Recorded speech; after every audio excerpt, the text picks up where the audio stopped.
With the Butt Kicker Gamer 2, what you see and what you hear is what you feel. Butt Kicker.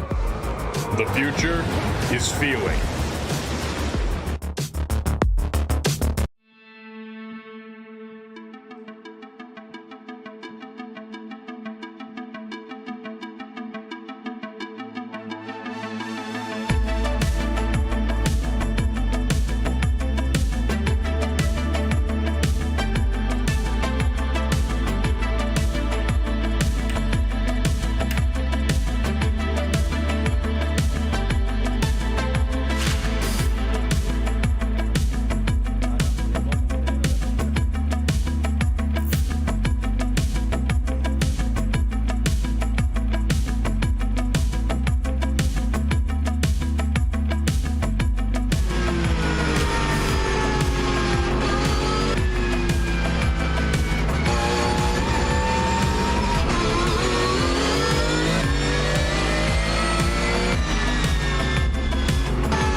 After a feisty time last time out in Vegas, the top drivers of the Precision Racing League and its Truck Series now head to Homestead Miami Speedway to see if they've settled their differences or if this mile-and-a-half circuit will see plenty of door bangs and plenty of pressure.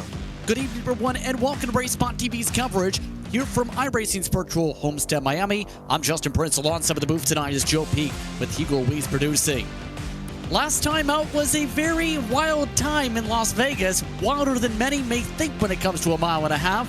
But when it comes to the truck side of the campaign, the pressure is on. It's the middle portion of the round of 12, and it all comes down in part to tonight and the paperclip next week, Joe. And seeing as though Las Vegas got feisty, and we know the paperclip's going to be feisty, what do we expect in turn for Homestead, with everything else being feisty this round? Yeah, I don't think it's going to abate at all, but the good news is they're going to be able to run multiple lines around here, so that should hopefully help a little bit, not having to fight over the same piece of real estate. But you're right, you want to try and seal things up now before we head off to Martinsville, so that could urge some aggressive moves. We'll see whether or not drivers will try to do so, or if they're going to try and play it safe.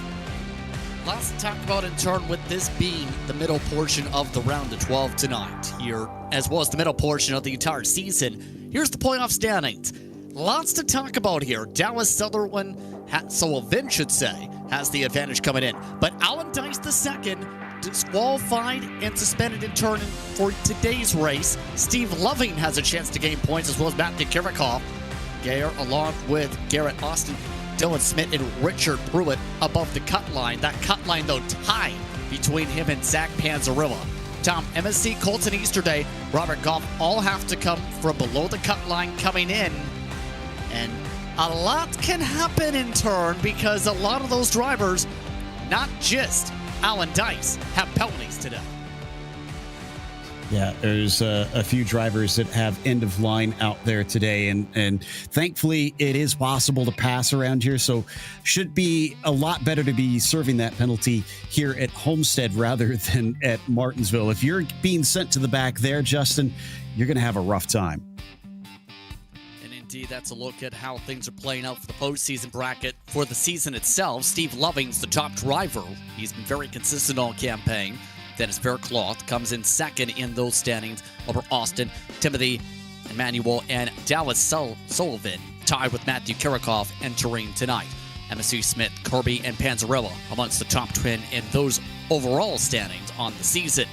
And in regards to organizations and how they've been faring out coming in, right now it's Team CPR who has the team advantage coming into tonight. They have a 20-point advantage over DDI Motorsports 444 Ever, with Regenboog Motorsports in third, Loaded Dice Racing and Adams Family Racing amongst the top 5 in regards to organizations. So that's a look at how things look out standing-wise entering tonight's action.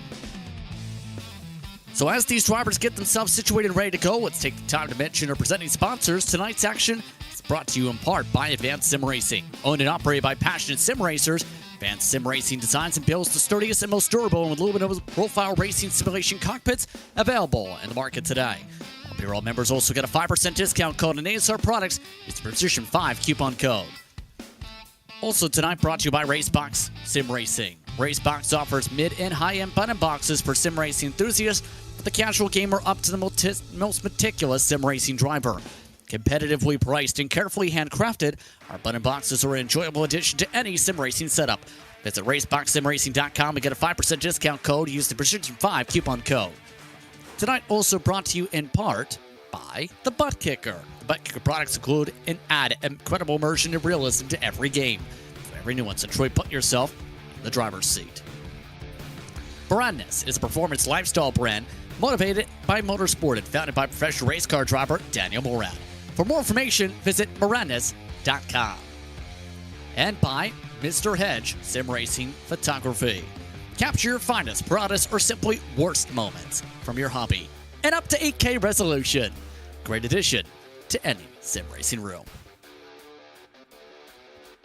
Lots of potential photos to go off around this racetrack tonight. 40 minutes up at the clock once more for the trucks this evening with a fairly decent track temperature of 99 degrees Fahrenheit, 81 the air temp.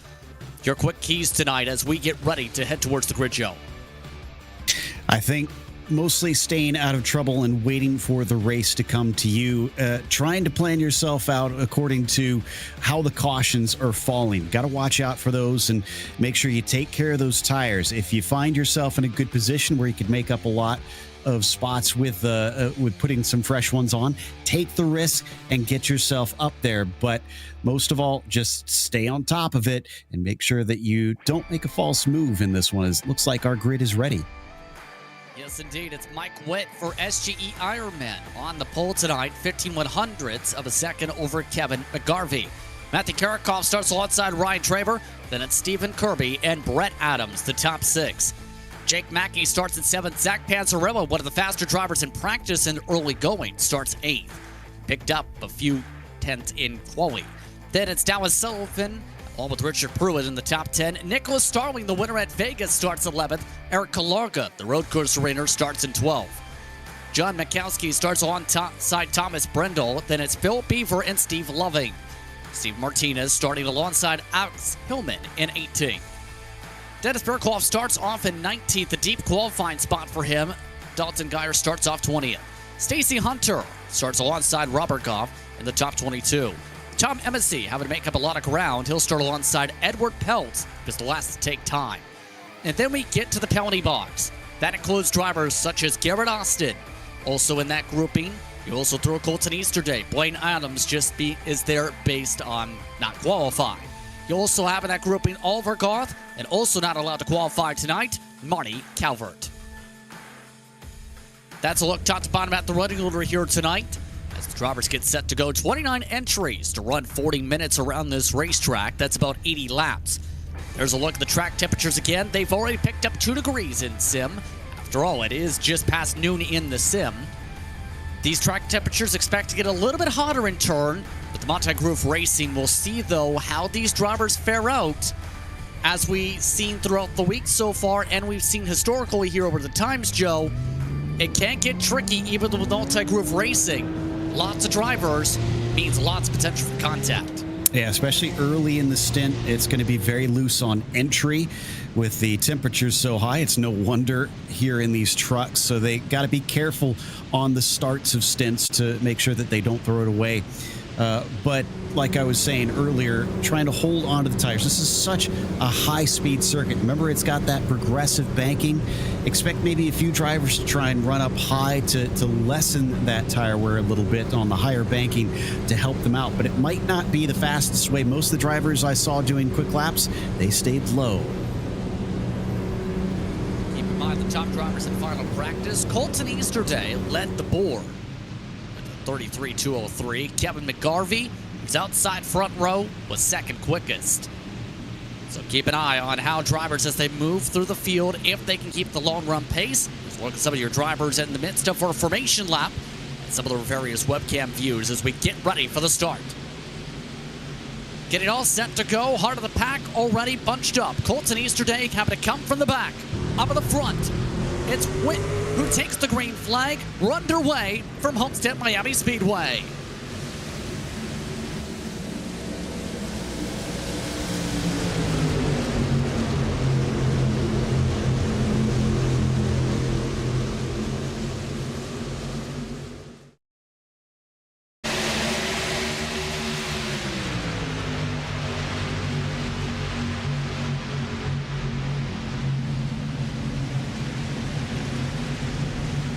Trouble towards the back of the field. Tom Embassy from 23rd spot on the apron. Outside of that, it's Mike Witt who leads the first time around. McGarvey from Winterback Racing stays in line in second. Most of the drivers stay to the bottom. First up top is Adams, Joe. Yeah, and I saw Stephen Kirby as well get very loose out of two, so he fell to the back, but didn't hit anything, thankfully. Watching here up closer to the front between Sullivan trying to fight with Panzarella for that sixth position, but they've already lost a pretty big gap to those top five, which I don't expect to really be something we see a lot of. It should be mostly pack racing with the high speeds here, I'm pretty sure. Sullivan, one of the drivers for Loaded Dice Racing, as we look up towards the front. And there's that guessing game we talked about. Top line, a lot of drivers seem to preference that, but as you said, the bottom line has been stronger for tires. There's this line from the middle from Ryan Traver. He avoids contact from the driver up top. The riding shotgun machine saves it. Go figure. I was saying it's loose on entry. A lot of drivers finding themselves even looser on exit, it looks like. So now the second car I've seen start to drop the rear coming off the corner. But he keeps it back on track. He's down to fifth. He's trying to hold off Sullivan and Starling now. Slide back for the 03. Work the tires a bit, a second and a half back. Hearing there's contact with the bits and parts of the field. Gyron Easterday, for example, towards the back have already touched. Up at the front, though, it's Brett Adams, who looks for second already. McGarvey is loose on the top now and nearly spins it. And now Adams nearly spins it, sliding to the top.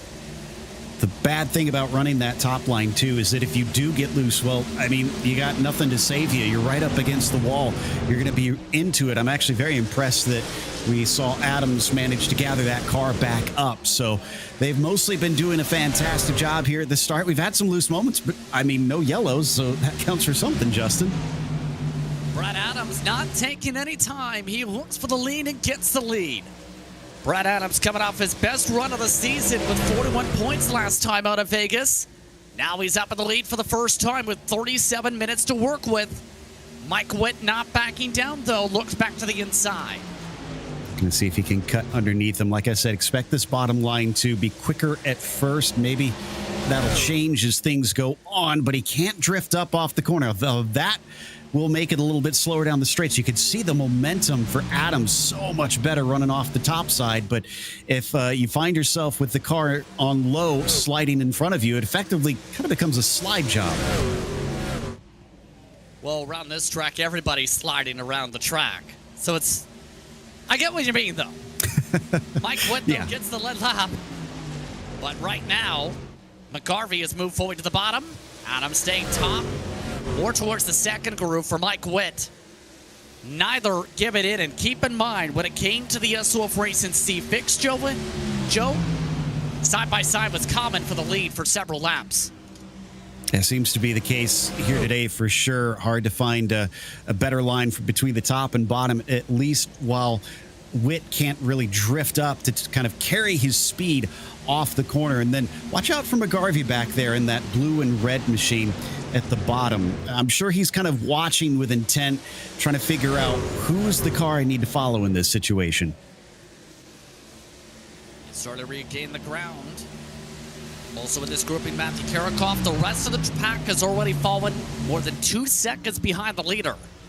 That's how quick the pace is right now. 33 to 34 second lap times. More towards 34 flats. The rest of the field has fallen off to the 34 ones to 34 fives.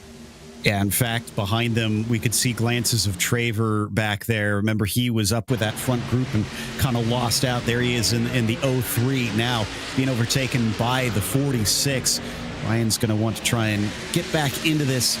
Oh, and behind another loose car. I think that was Panzarella that we saw flash off to the side. Let's take a look for the bumper, meanwhile, of Nicholas Starling. And talked about how wild Vegas was last week with plenty of contact there. It was still Starling who came out with the victory, with the stars shining brightly in Vegas. And right now he's sitting in 7th spot, so he's not doing too bad. In fact, a little bit of side-by-side racing between Sullivan and Traver is going to help him catch right back up. Can't quite get the speed to make the move. I think he's positioned well. He could get himself into the top 5 here if he plays his hand right. Still poking to the inside, though, Sullivan. And there's the clearance. Traver gets too loose. Starling now next up to try and pounce. They also have Faircloth, Panzarella, Mankowski, and Mackey in the pack. Hold on, the chance to go back inside. And the more they fight, the more they could potentially hold each other up here. They've now lost nearly 3 seconds to the leader. You can see the 03 getting loose once again. When you're pinched down to the bottom, especially on the corner exits, looks like it is very tricky. Not too surprising. Like I said, the rear tires really seem to be kind of the limited aspect of this setup. And if you're cranking too much wheel into it while trying to get the throttle fully down, then yeah, of course it's going to get loose. In turn, though, with that pitch back, that opens up the door for Starling. Starling making the move on the inside. Traver going far backwards right now. He's losing a 10th or 2 per lap to those around him. Yeah, he's still up to 6th, though, so he at least gets 1 position. But you're right, if he's looking at the lead, has to be thinking about that. Some of it might come down to the yellows. Maybe he's just holding on to his stuff for the time being and making sure that he's got something underneath him, because if it gets bunched back up and he's got slightly fresher tires and people don't pit, then he'll be in a better spot. But that's a big if there, Justin. I have a feeling with how loose these cars are that the drivers are going to want to pit as soon as we get a yellow here. We're on lap 13 and already I'm pretty sure they're not happy with how the handling is. With 57 estimated laps to go, keep in mind, expecting a pit stop here. These trucks can go about 45 to 50 laps on the mile-and-a-half circuits, although a little bit more tighter on mileage at Homestead traditionally. So we'll have to see if anybody risks it or takes a different strategy with that fuel to take into account here. Yeah, absolutely. So if it's... Oh, and we get a caution just like that. I think Goff caused that in the 85. He's on the front stretch. From 24th position, caution flag is out. And can tell you it's both the Goffs, with the help of Alex Hillman as well in the area. Oh, you're right. Yellow. Go ahead. I was going to say you're right. Yeah, I just was able to find it myself. We'll probably get a replay here soon. Robert getting a little bit loose there.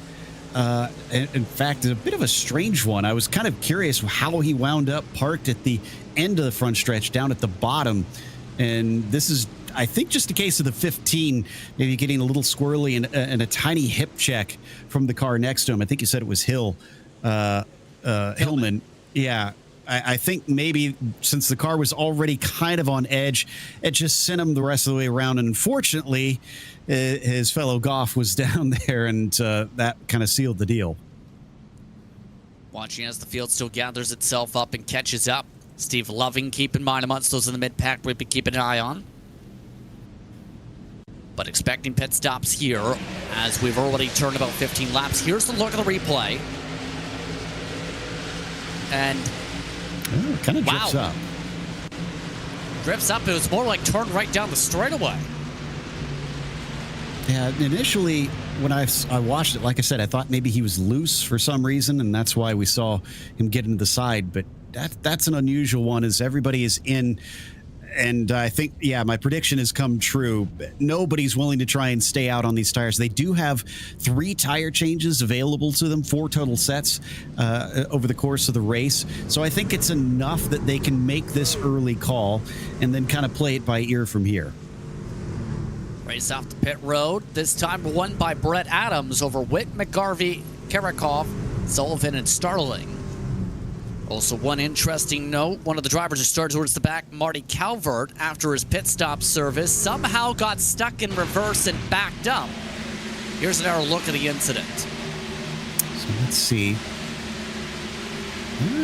Okay, so he was trying to pull up to the outside, it looks like. He felt like he had a little bit more room off of the corner, but he didn't have as much as he anticipated, and that's when the little bit of contact happened that sent him, kind of spit him back across. So a weird situation there. Also hearing that Steve Loving had a start issue on the initial start in the heart of the pack. He's just apologized to the radio because apparently we talked about gear issues already for one driver in the pit lane. Steve Loving had a gear issue where he was stuck in 4th on the initial start of the race. He's still inside the top 16 for the restart. Well, it didn't hurt him too badly, but yeah, that's a strange, sort of a Schumacher situation circa Spain 94, but managing it just as well as Michael did, I guess. But yeah, hopefully he's been able to get it out of 4th, because that's going to hurt every time we have a restart. And honestly, anytime he has a pit stop, I assume that he did get it out of it, because if he took his pit stop and was able to pull away with decent speed and stay in 16th, then yeah, Steve Loving probably has figured out what's going on with his hardware, as the 23 gives a little bit of hello to the pace car. Hey, what can I say? Benny, the pace car driver, he makes a lot of friends on this service. As a matter of fact, in one different series this week, I believe it was one that we've seen some of our fellow drivers from Lionheart a part of, they actually named Benny the pace car driver the winner of the race. It happens. Yeah. By the way, go ahead. I was just going to say that sometimes there's days like that in races, and you just got to take the good with the bad. Getting ready for the restart. Benny, the pace car driver, is the leader. Brett Adams is actually the leader. Witt, McGarvey, Karakov, Sullivan, Starling, Mackey, Faircloth, Panzarella, and Traver, your top 10. Your biggest mover, and the one to watch still, is Colton Easterday. He's gone from 27 to 14. He's on the outside of row 7 for the restart. Just noticed that Tom and Massey just pit, and I think it was strictly for fuel. I'm double checking it here. Oh, that might be a smart call, because if it goes green, he might be one of the few, if not the only, to stay out to the end here. Yeah, and he was already at the back, so this was, you're right, a brilliant call on his part. He had nothing to lose. He didn't have the track position. Might as well duck in, take the fuel, see where it takes us if we manage to stay green. Right now, the current lap estimate with 27 minutes is 49 laps to go. The fuel tank on average can go up to 48 on the 1.5 mile circuits. Can anybody else stretch the fuel tank out? Brett Adams stretches the lead, off and away over Mike Witt. Yeah, Big checkups on the bottom and in trouble on the back. Never mind, Stephen Kirby going around, but no caution. And that came from a checkup, unfortunately. Drivers in front of him not going as quickly as he thought. He got into the back of it. Couple cars, actually, a couple other trucks made contact with him, including Calvert and Geyer. But everybody's still rolling, so like you said, we stay green. Again, that was on the apron. Matthew Karakov also having troubles in the back. Still 2x2, third on back. Garvey and Starling. Faircloth trying to move around Sullivan on the top side. It lost a fair bit of ground, though, from the leader with all that calamity a bit in the starting zone. And now McGarvey trying to slide up in front of Starling does. He's going to be able to do it, but Starling was kind of wise to it. He had enough space that he could now duck down low. Almost looked like he was going to be followed by Faircloth there, as McGarvey's now going to take the high side. Wonder if we'll see a reversal if he'll try and cut down off the bottom. And so, no, much better exit there from Starling. Still staying single filed out. Outside of the corners, of course. Karakov already Monsto's way up top. You see trying to recover in the backdrop. Guess who's in the top 10? Steve Loving. He's got to be loving his drive to the pack. He's gone from 16th to 9th this restart. In fact, he started from 16th as well. Of course, like you said, he did have to climb through the field a little bit as we hop on board the team CPR car. Up in front of him, it's Traver as they get single file once again. So that'll be for 8th position. If he can find enough pace off the corner, he's going to try and ride the high side. Not too shocked to see drivers try and just save the tires a little bit by running up at the top here. Also in the top 10 now with the move in the backdrop, Colton Easterday. Loving now for 8th. There's a look from the Comic Sans 9. Big check up in front of him with Karakov.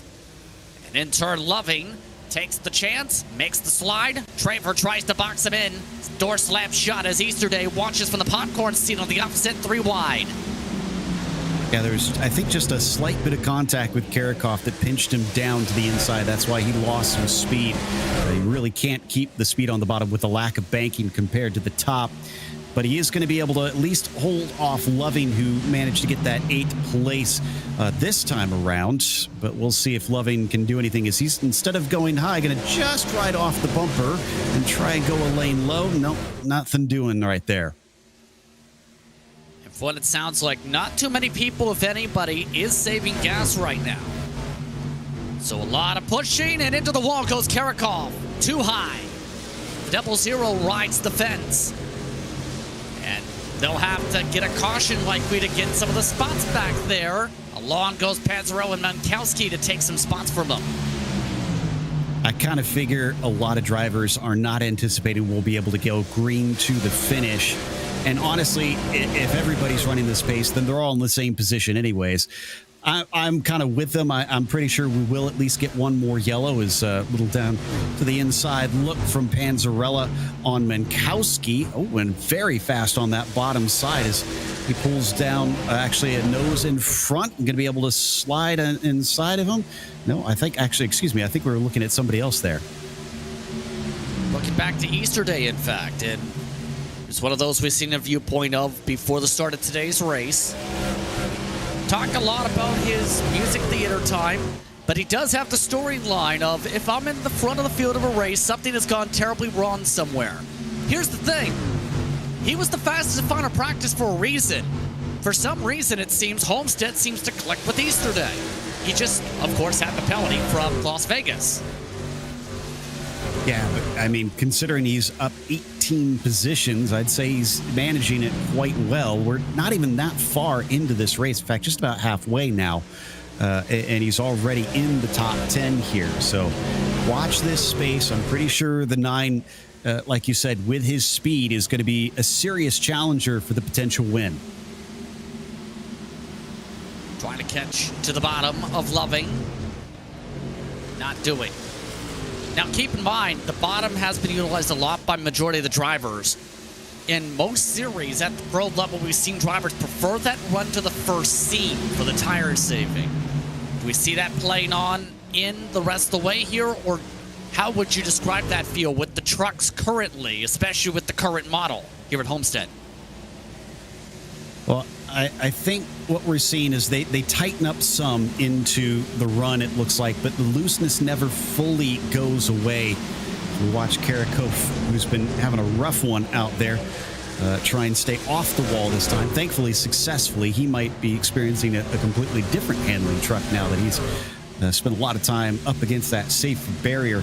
That's going to put him back in 12th at least. Regardless, honestly, I think most of the drivers are just going to have to be easy on the throttle and easy on how much they're cranking the wheel coming off of the corner exits. I thought it was going to be the entry, but it seems 2 and 4 are the real trouble zones.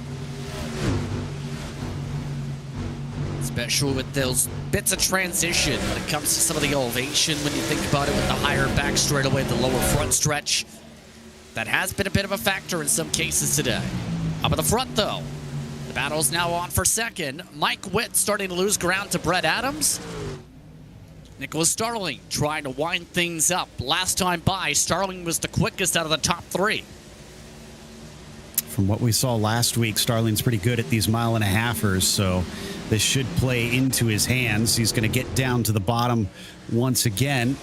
We saw this sort of back-and-forth battle before. Big loose moment up at the top, though, from Mike Witt, who's struggling to try and get the power down off of 2. To the inside of Witt. Witt still able to get the power down as Starling drifts it. Nicholas Starling once again having to save it in the middle of the corner. Yeah, bottom line, I think, is going away a little bit. Initially, it was quicker, but now the tires have a few laps on them. Looks like you want to try and get up a little bit high. Ooh, and once again, goodness, the 88, the tail keeps wagging through 1 and 2. Doesn't seem to like those corners, and that's going to allow the 94 to get back with him. Doesn't like the inside usually, so is this not going to work out? Yeah, look at him start to drop back there. More drifting on the bottom, more drifting up top.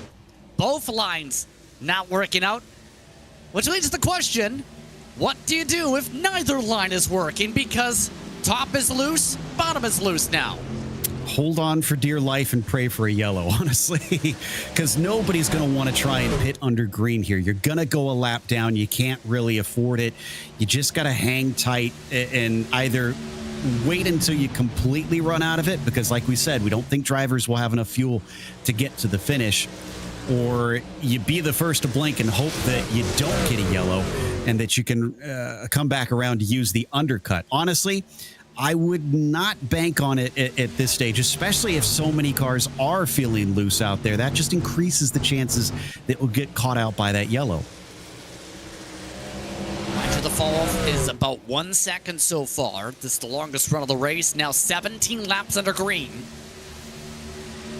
Right now the top 3 still maintaining a gap about 2 seconds to the rest of the pack. McGarvey starting to lose touch. Yeah, the only ones I think that it makes sense for to try that undercut method here is probably going to be those towards the back of the field. If you've got nothing to lose, then why not roll the dice? But if you're within the top 10, you know, stay out there, try and hold on as long as you can.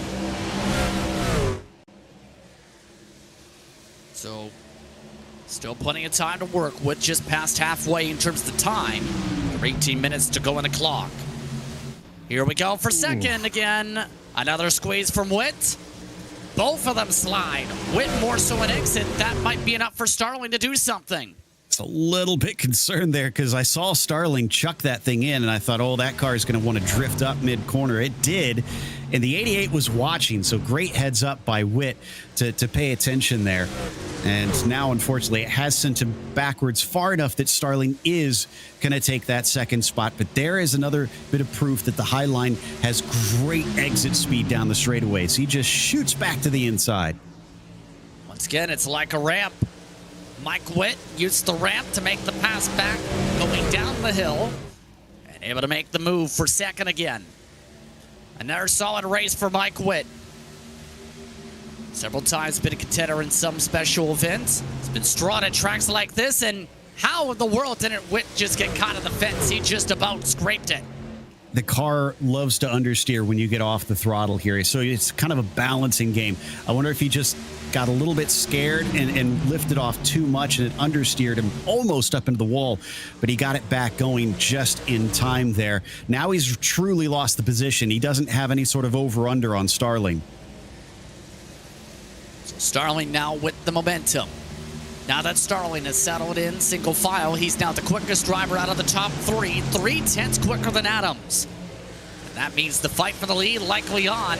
Starling still sliding on the bottom, but he is still sticking it at the right spots, even when he's loose, to gain time on Adams, who is now moving to the bottom to recover, or trying to counter. Yeah, in fact, he was 0.3 of a second quicker than Adams last lap. That's a pretty massive difference considering Starling's the one running in dirty air. So Adams maybe just used up a little bit too much of his stuff here up at the front, which is shocking since we know that Nicholas had found himself battling side by side, and that usually chews up the tires. But here we go, already trying to go for the lead. to the bottom, having to regroup again. Here we go again. Starling looks for a place to poke, all well. Quietly in all of this, Dallas Sullivan has walked up to the pack and is matching the pace of the 94 truck. So two of your fastest trucks are in the lead pack now. Sullivan trying to make the move for fourth, all while Starling still making pokes for the race lead back to the inside of Adams. Interesting that he's still trying to get down to the bottom there. I guess with Brett kind of covering the top, you got to go where they're not. But it's never seemed like the 94 is all that comfortable there on the bottom unless he can just kind of slide up, like I was saying, and cut off the run from the car behind. But can't really do that to the truck of the 23. He's just not close enough currently. Having to regroup and stay back a little bit of note. Only one driver out of the race, or at least down laps. Blaine Adams, for some reason, I guess missed the start. 38 laps down, he has now joined the race. Welcome to the racetrack. Back to the inside, Starling looks to welcome himself to the race lead, all while Brett tries to hold on for the family. And he's in the wall. Yeah, just too hot into turn 3. That's kind of what I was talking about. You have to really measure your entry speeds and then not panic and completely lift off the throttle. I think that's exactly what happened there. Starling up to the race lead. Now looks to try and run away up at the front. Tires have now completely just about fallen off on Adams. Sullivan nearly clears behind for McGarvey in that fourth position. We're 25 laps into this stint. We still got 13 minutes to go. Like you said, I don't think we're going to be able to get to the finish on this tank of fuel. So who is going to be the first to blink to come in and take those tires? Because at some point, someone's going to have to, is behind them. Looks like McGarvey and Sullivan going to go wheel to wheel. See that in the background still going on. And trying to go side by side with Adams. Near contact out of 2. Adams nearly came off the wall across Witt's front nose. Mike Witt now shows the nose to the inside of 3. Oh, and look who else is in the fight. It's Dennis Fairclough, who now almost knocks the wall down too. He's got to be careful. He must be pushing hard there. Meanwhile, back around the outside between Adams and Witt. Witt had measured that perfectly on the exit of 2 last time, just giving himself inches of space between he and that 88 car, or excuse me, that 23 car. This time, though, he can't swing out to the outside, looks like, and he's going to have to slot back in line. Back to the single file. Brett Adams continuing to play hard defense. This is going to be the tough part. Already 3/4 of a second lead for Starling. Something's going to have to give. Of note, Sullivan is now up to the top 4, and he's not afraid to change the lines compared to what we've seen some of the others do in these fights with Adams. Sullivan not as close as he needs to be here. Oh, I think a big moment there off the corner for the 23.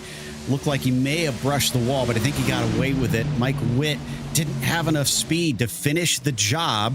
This might do it right here. Yeah, the shorter inside line. He has the room to drift up, and the car low is going to prevent him from being able to whip around him. So this boxes in Brett. Smart play by Witt. Here comes Sullivan, looking to take advantage on the spot. Sullivan nearly clear. Can he get the full clearance? He looks to slam the door. He does. Brett Adams, no crossover back. Sullivan boxes it back in. Yeah, he wanted to get in line, and then he realized, nope, I got to cover that off, and just made sure that he wasn't able to get underneath him all the way up to the high side for Brett Adams, just about scraping the wall, but he got away with it. In fact, that was a monster run off the corner. Just, unfortunately, he's got no place to take it. Sullivan's quicker on the bottom, though. Adams into the wall. Witt nearly falls him full on it. Fairclough makes the pass on Adams. Mike Witt drops the second. Sullivan up to a race-high second for Loaded Dice Racing. Can he load up the run is the question to close up. Now the one-back driver, McGarvey, looks to get around Adams as that right front tire is gone. All while Colton Easterday, he's here. And he's got a few of all these points on the line. Easterday, yeah, man, up from 27th here at his 7th position in front of him. Oh, and once again, Adams is trying that high line. We saw him scrape it. This should give a position over to the number 9. But Brett might want to switch down to the low line because I just don't think that high line is working for him anymore. And he's not moved down, so he doesn't take the advice.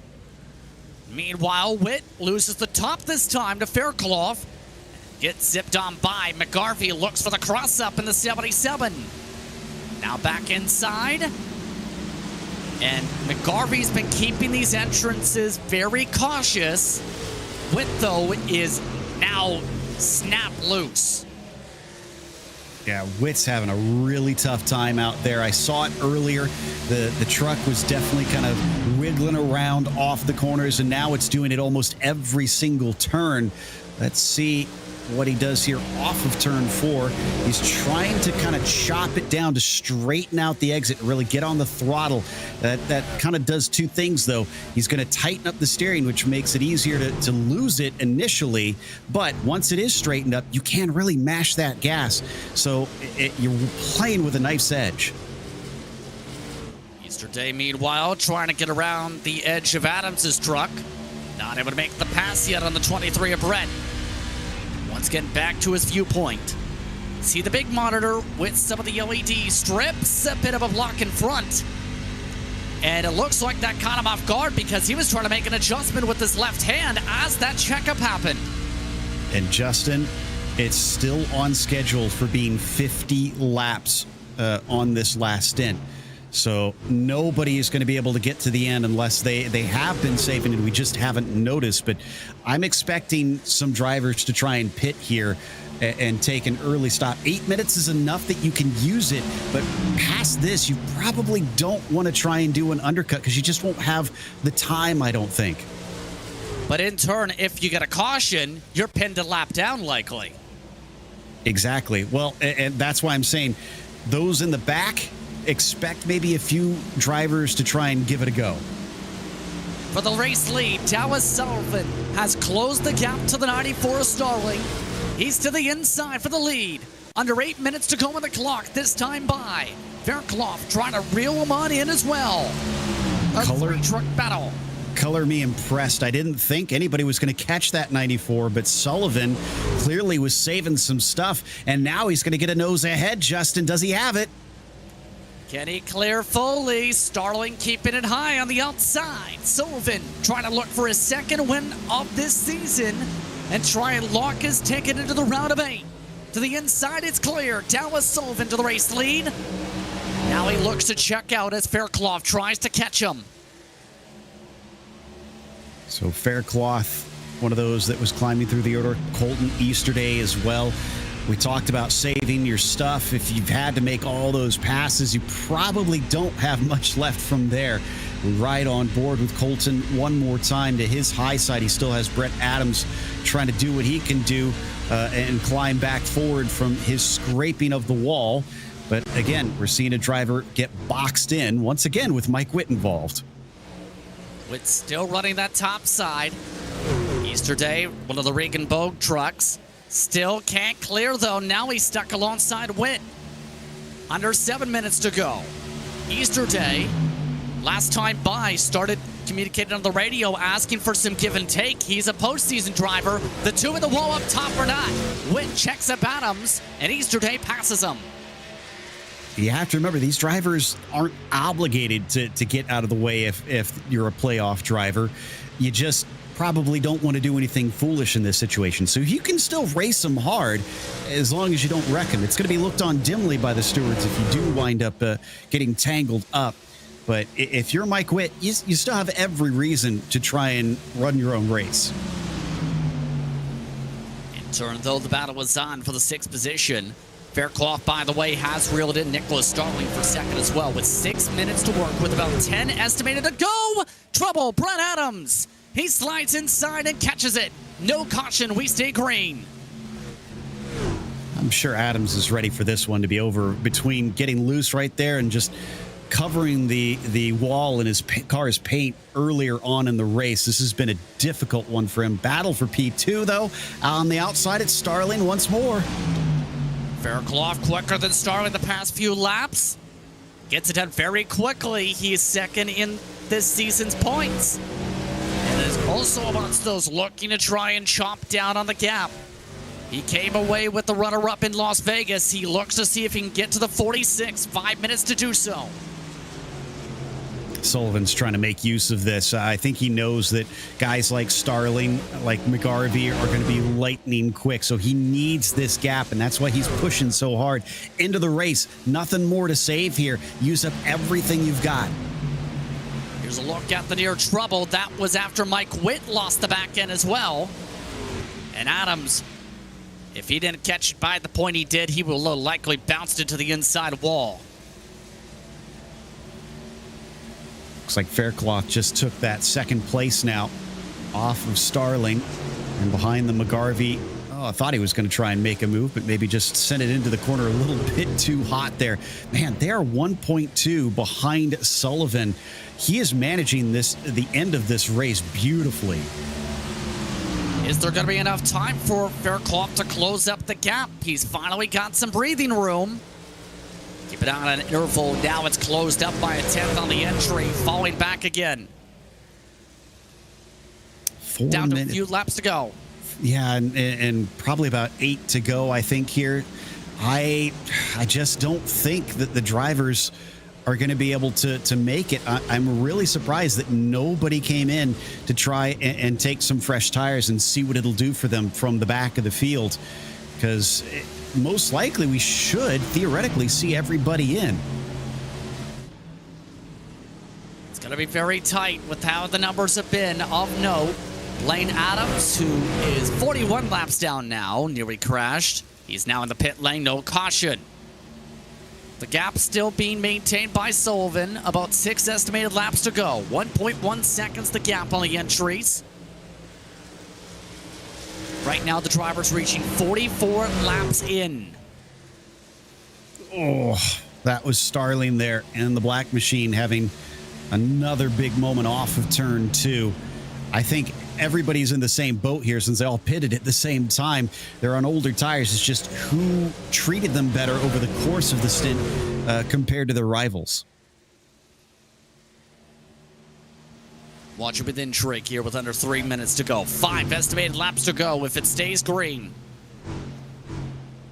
And lots of drivers are starting to apologize on the radios. Eric Kalarka just had troubles in 3 and 4. We stay green still.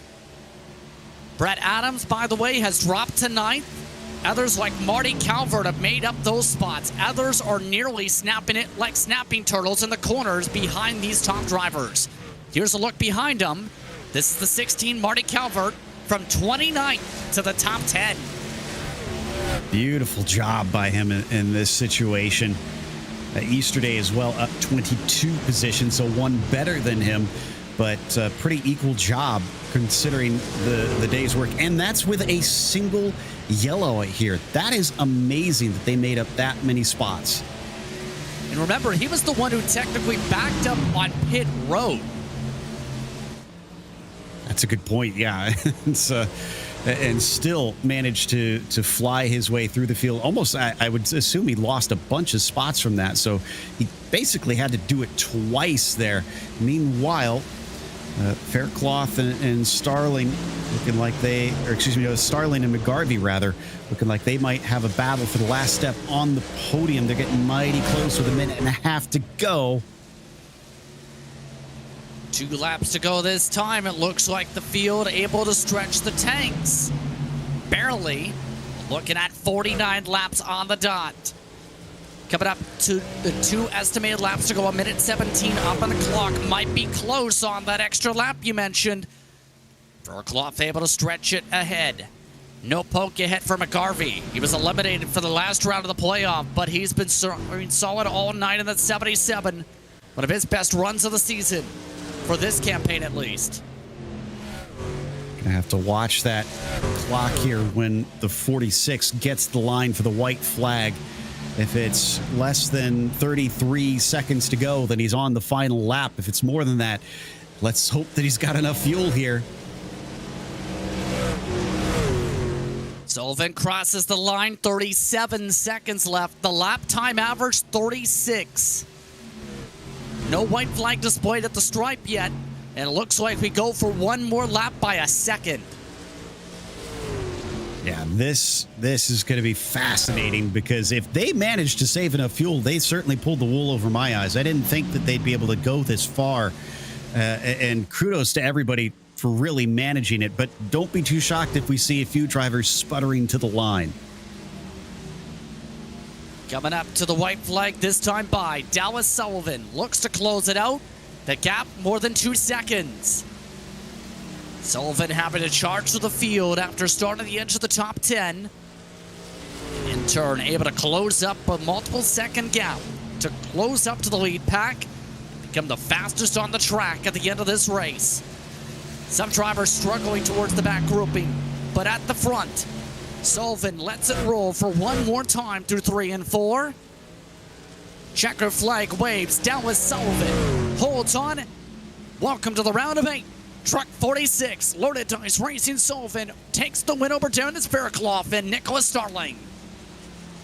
Oh, and Ryan Traver just hit the wall to the line. Oh, he's going to barely beat out. I think that was Mankowski. No, that was, oh, excuse me, that was a lap truck. So that was Stephen Kirby. Never mind, making drama out of nothing. Kirby was not battling him for position, thankfully. Dallas Sullivan, classy drive there. Like I said, managed everything just to a T, and he came to form right when it mattered, stretched himself a gap, won this one by 2.5 seconds. Very impressive run tonight. And Dallas Sullivan, once again, doing Sullivan things. Picks up the win. He was already the leader in the round so far in points. And it looks like all his buddies join in on the celebration. Dallas Sullivan picks up the second win of the fall. And a big win when it comes to the playoff picture for the Truck Series. He gets it done over Dennis Fairclough and Nicholas Starling. 2.5 seconds the margin of victory. Kevin McGarvey finishes 4th. What back? Then it's Colton Easterday, a very good drive into 5th. Mike Witt, 6th. Steve Loving in 7th. Marty Calvert with another good run as well for Fillmore Racing. Brett Adams and Philip Beaver, your top 10. Quietly Beaver in the top 10. Traver slid back to 11th. John Mankowski finished 12th. Zach Panzarella, 13th, alongside Thomas Brindle. Then Richard Pruitt, 15th. Matthew Kirikoff was inside the top 5 early on. He drifted all the way back to 16th with the tires.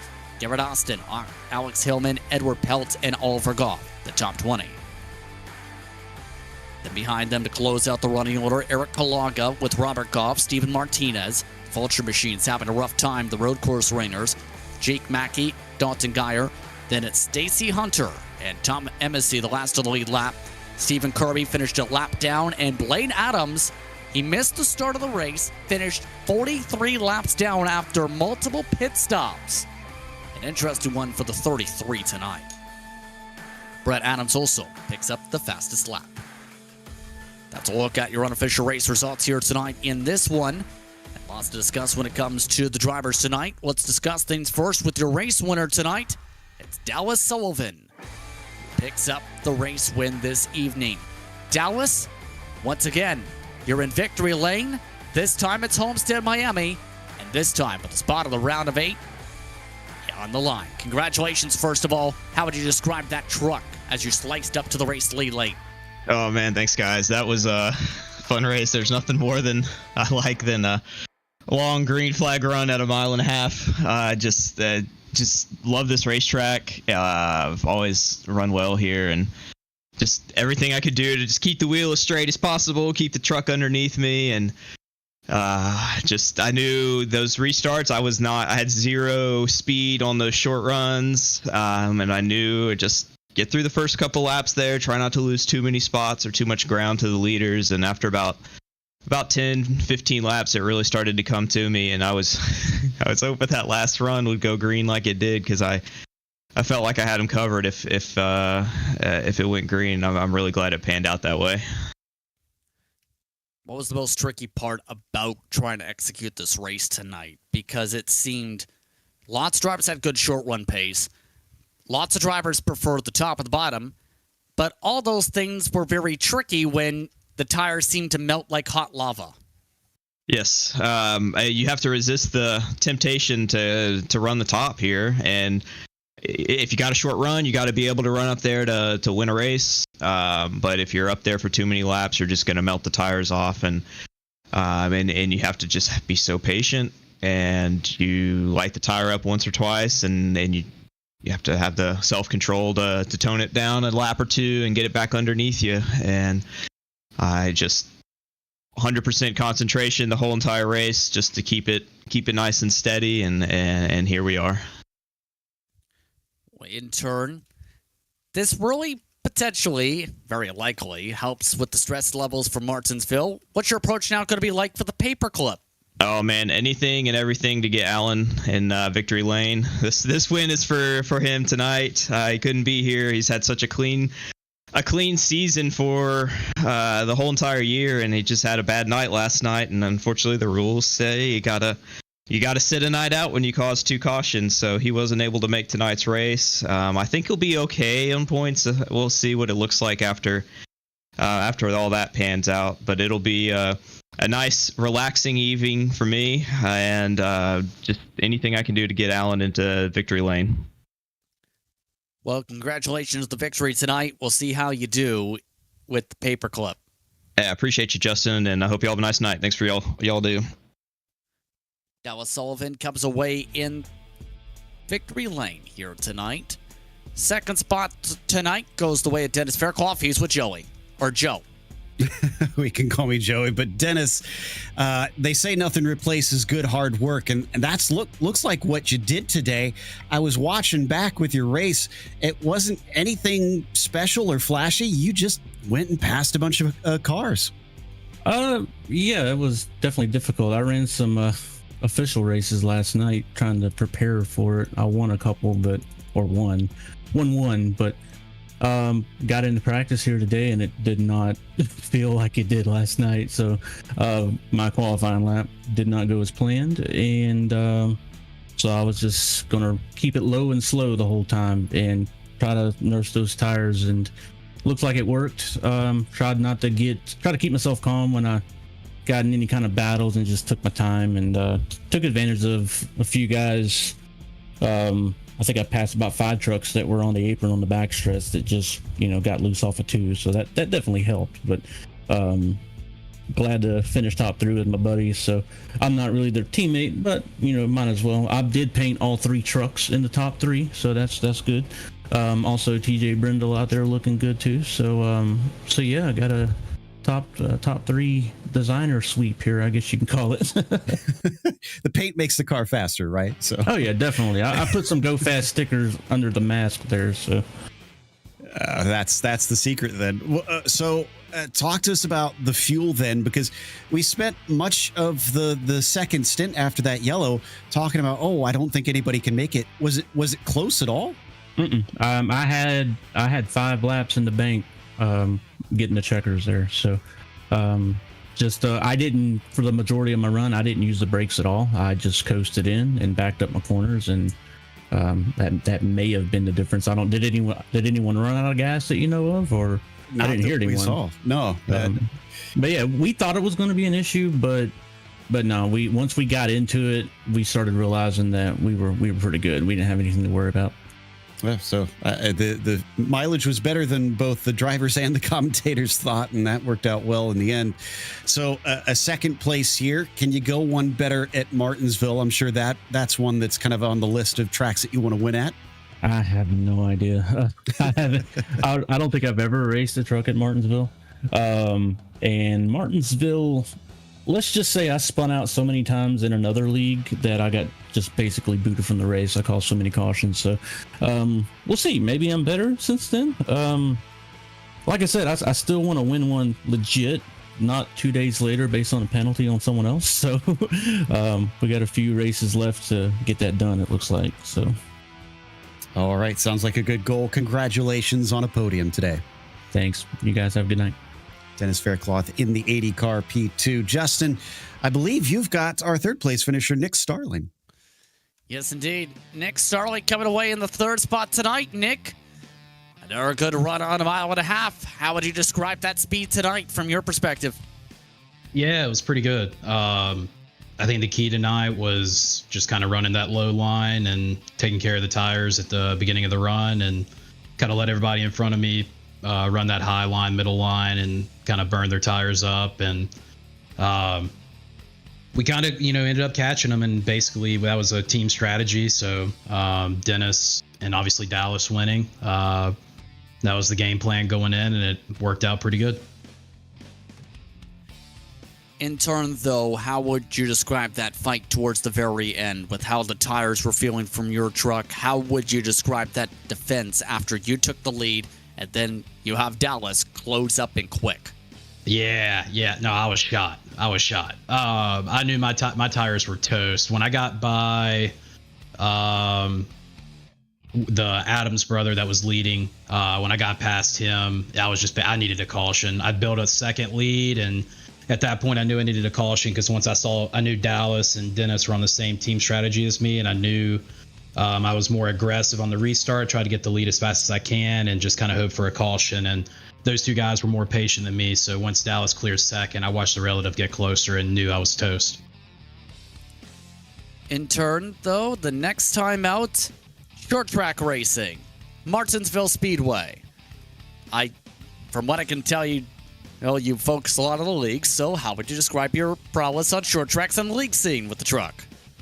Yeah, I mean, Martinsville, no matter what league race, the vehicle type, whatever the rules are, is typically a mess. So just kind of expect anything and everything, but ultimately I'm just here so I don't get fined and free my man Allen.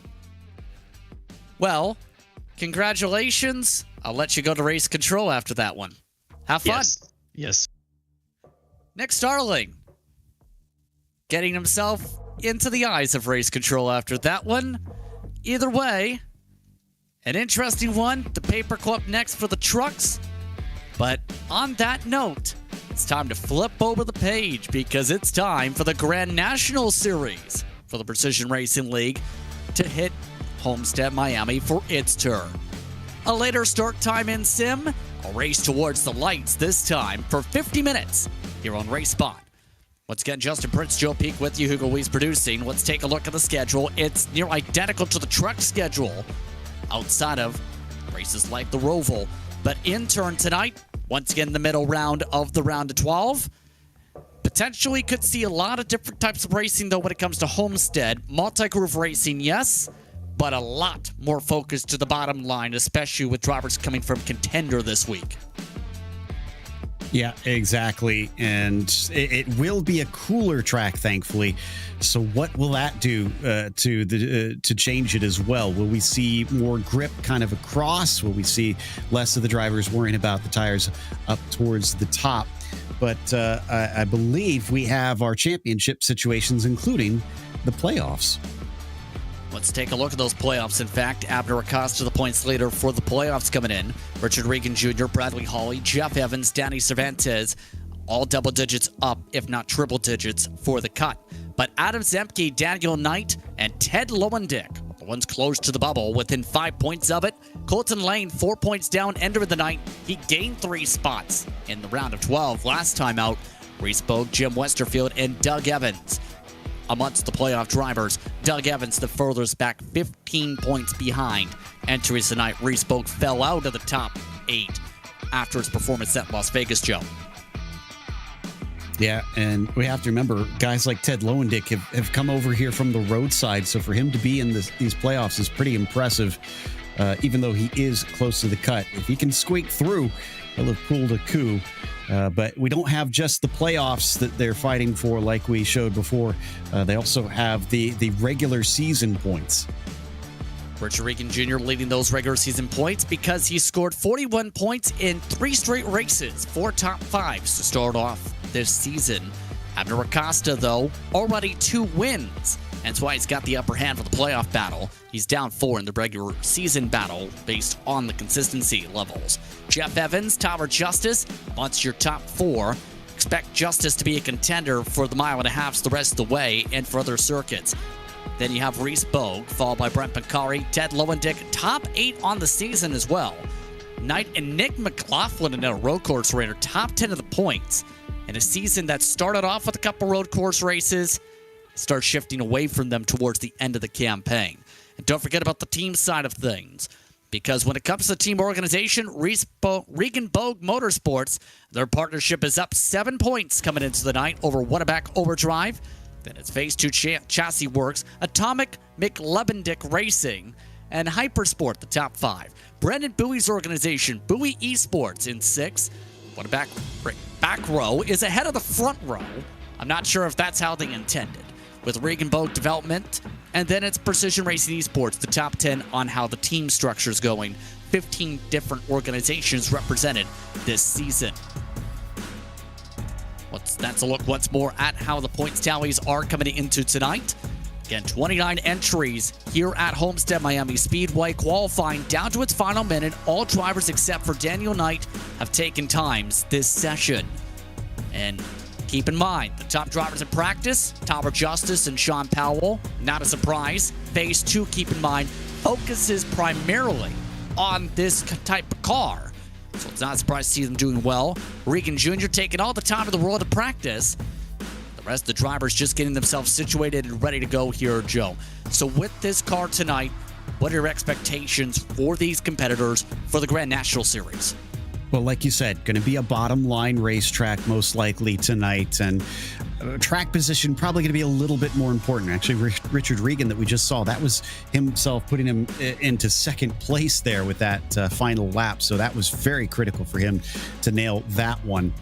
But the big question, I think, is again going to be down to cautions. Where are they going to fall? How many are we going to get? We saw last time played a bit of a part in it, at least in terms of people having question marks on the fuel. Now that worked out in the end, but we don't always get that lucky.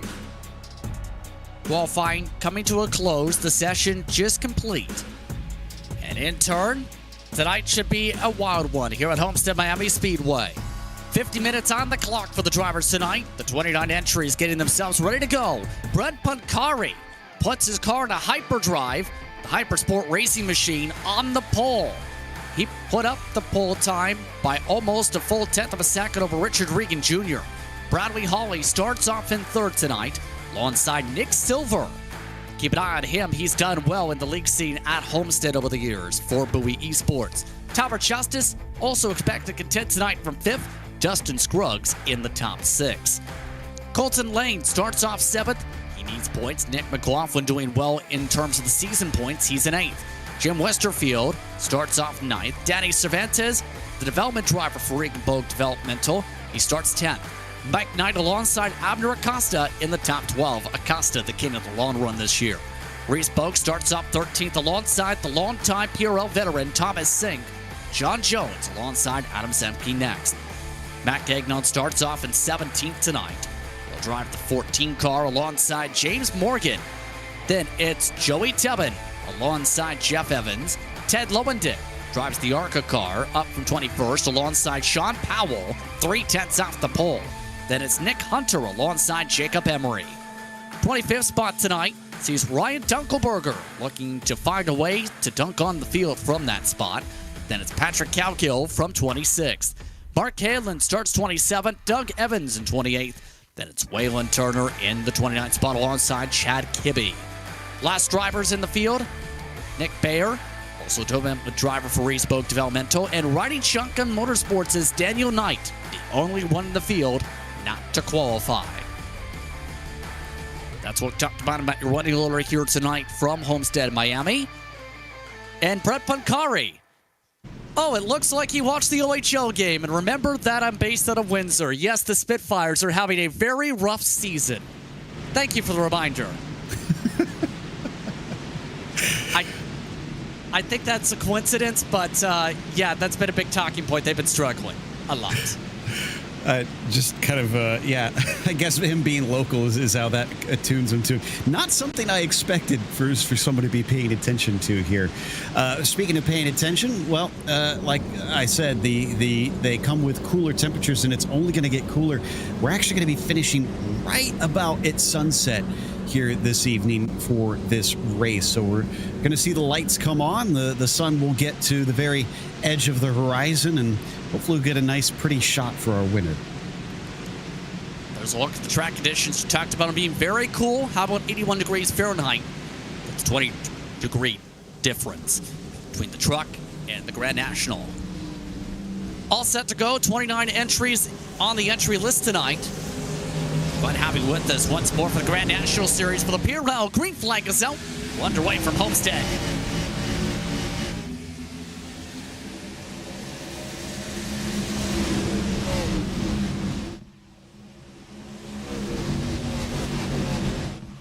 Trouble for the lead. Pancari spins.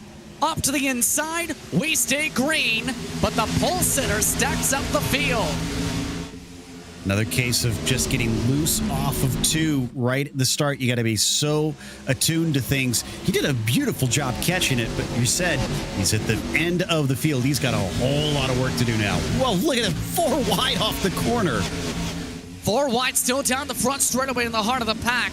John Jones hooks back Gagnon. Hooked by Gagnon, bringing Zemke in the wall. More crashes as Evan gets collected. Several playoff drivers slam in. Waylon Turner to the grass. Nicholas Hunter gets looped around. Knight squeaks through. Caution flag waves as at least 6 cars get involved. That all started with that 4 wide we were talking about. Something had to give. 4 wide into the corner. Essentially, basically, for those that don't know, iRacing's automatic spotters only call up to 3 wide. So if you're 4 wide and you don't have a human spotter, you might be blind in that situation. You don't know that there's more cars and there's just not enough room for it. So I wonder if that might have been the case with one of those cars involved in this. It starts with John Jones, just kind of going into the side of Gagnon. Again, looking like he was a bit blind there. And poor Adam Zemke was an innocent victim in all of this. He was to the outside. Next thing he knows, he's getting hooked. Now, the big thing, again, to think about in that regard, John Jones actually did have a spotter with him. Daniel Avery on the box tonight. He was the only driver on the field to have that distinction. Whoops. That's not going to go down well in the after party, I'm pretty sure. So we're under caution. And interesting enough, amongst those who had a good viewpoint of what just happened for the big one of the night, currently working to get some viewpoints here under our first yellow flag, Joey Debin now joins us because, Joey, you had a good view of what just happened. What just happened? They went 4 wide in front of me, and I told my teammates, "Oh, they're going 4 wide. We're about to have some destruction." And it happened right on cue, and I was on the bottom, and I survived. And I'm very thankful. You're up to 16th with that. A roll back of the incident. We're looking at it on our viewpoint, and what makes tricky situations like that come to be when you're 4 wide on the start on cold tires? Well, there were a lot of guys who started deeper in the field than they really should have, so I feel like there were some guys pushing forward, there were some guys falling backwards, and it's Homestead. It's very wide. People like to do silly things. I'm just glad that I wasn't a part of it, and I'm still alive. I'm 3 spots up against all odds. Once you get back to your team, thanks, Joey. Thank you, Mr. Justin. Joey Teppin standing alongside. He is now up to a +3 on the night. Out of the race, John Jones from the incident. By the way, some drivers did pit towards the back of the field for tires. Most of them were involved in the incident, also taking tires. Brett Pancari, so on the bright side for Brett Pancari, he's up to 23rd because of the caution, since he wasn't involved in the incident and didn't have to pit for repairs just now. Yeah, that was actually a very savvy move on his part, especially if we get it going mostly green like before, where those fresh tires could help him. Oh, he's actually heading into pit lane again. Not sure what this, maybe it is for more fuel? There is that possibility here. Drivers try and sort themselves out. 1 to go already up front. So Richard Regan Jr. is up at the front. Nick Silver, he's up to 2nd. And he's somebody that's run a fair bit of league races over the years.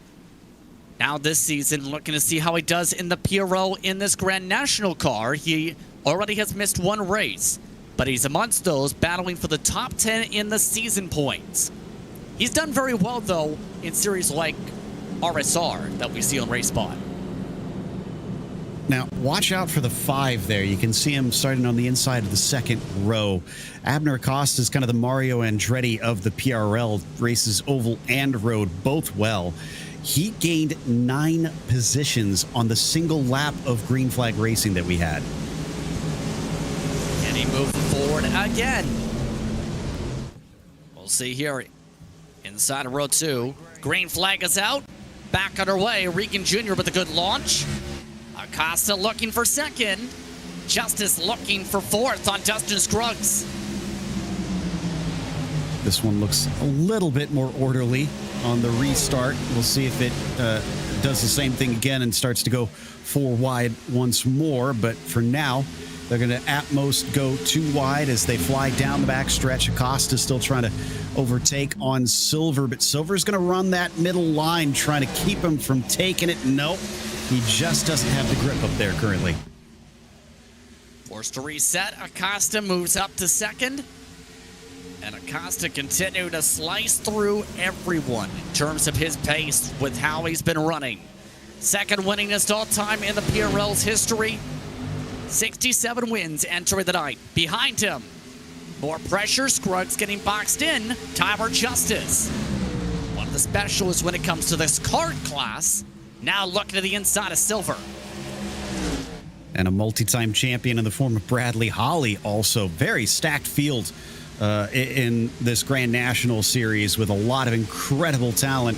Holly's going to be another one that I expect to eventually be a threat for the win. And as we saw last week, he's got his little friend for Halloween joining him. Little skeleton to the right. Nearly had to swoop up to the right. He is single file for the time being. Looking for a chance to be able to pounce around. Nowhere to go as Dustin Scruggs slams the door shut. And Scruggs, amongst those, also a name that we've seen in sim racing circles for a few years now.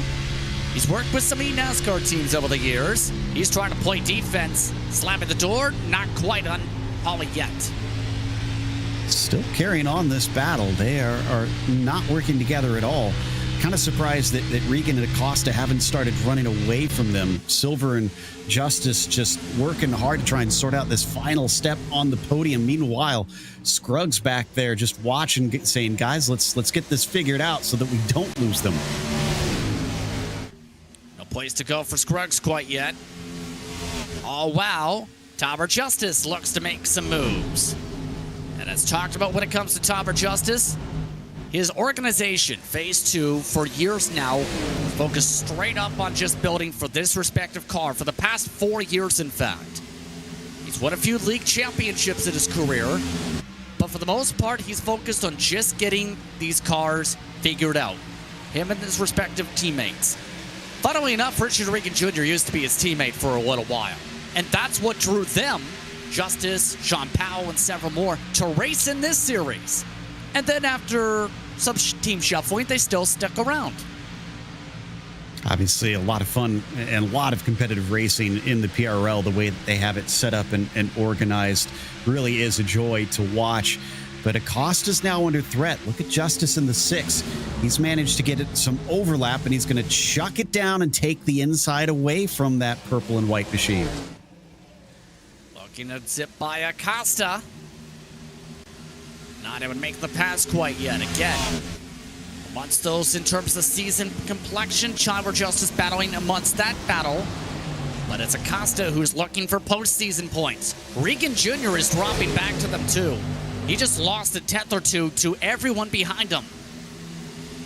Maybe just pushed forward a little bit too quickly. Maybe the car is going to suffer a little bit. I think the 5 may have brushed the wall there on the way in. He got awful close to the outside on the entry into turn 3.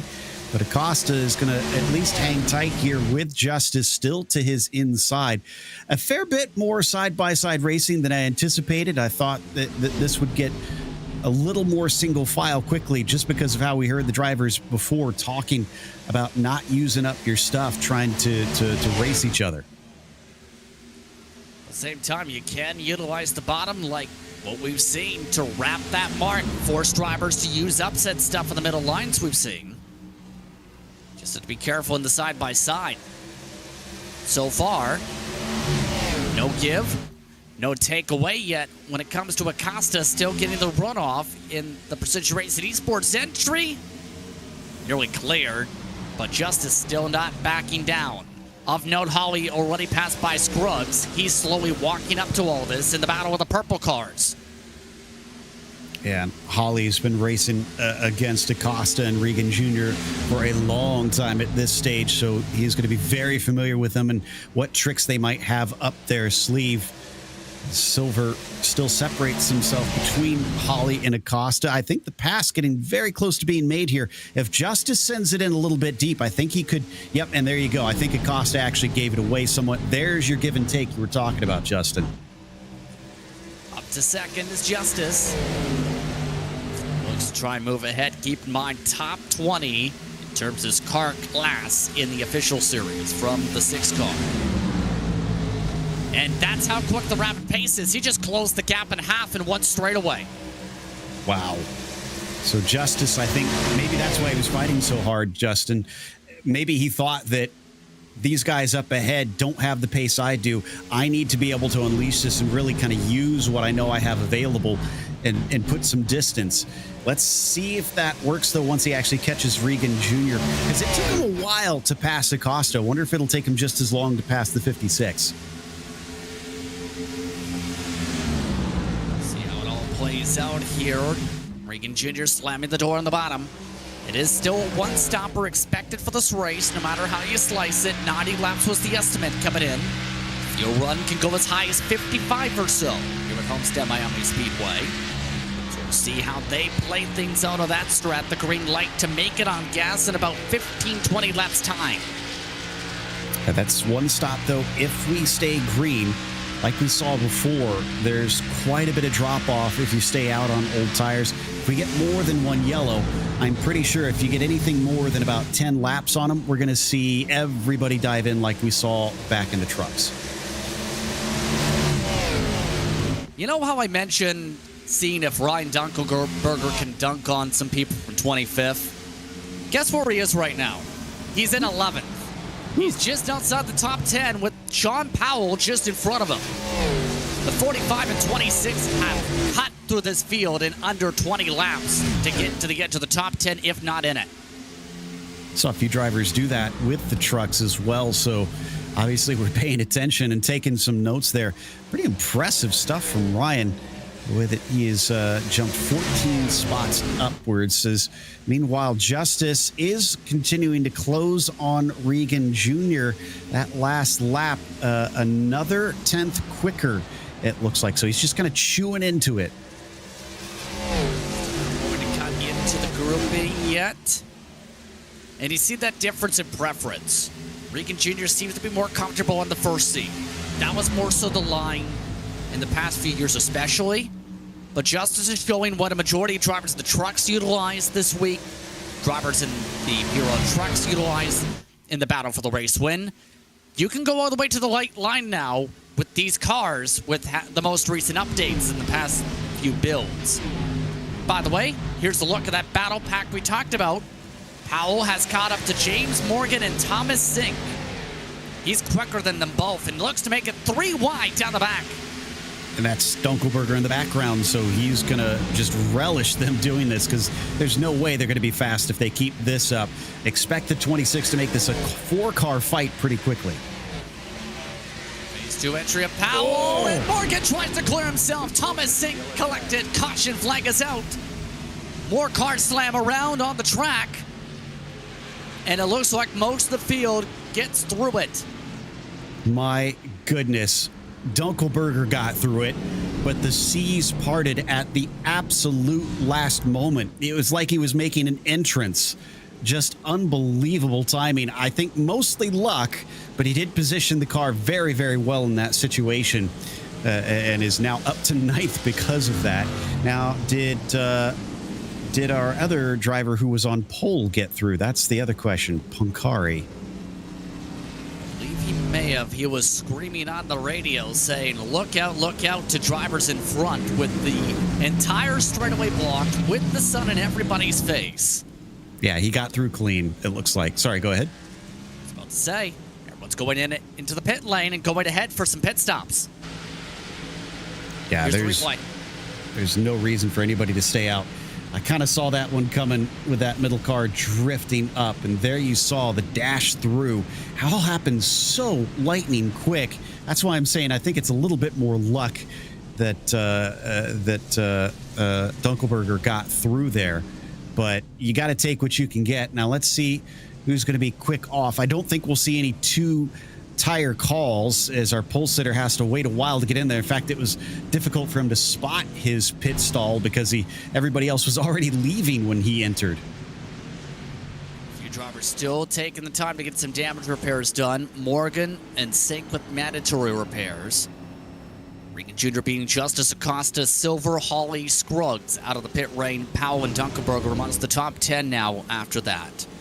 And it looks like that's Adam Zemke that they're sipping on by. He was already in 31st getting repairs done.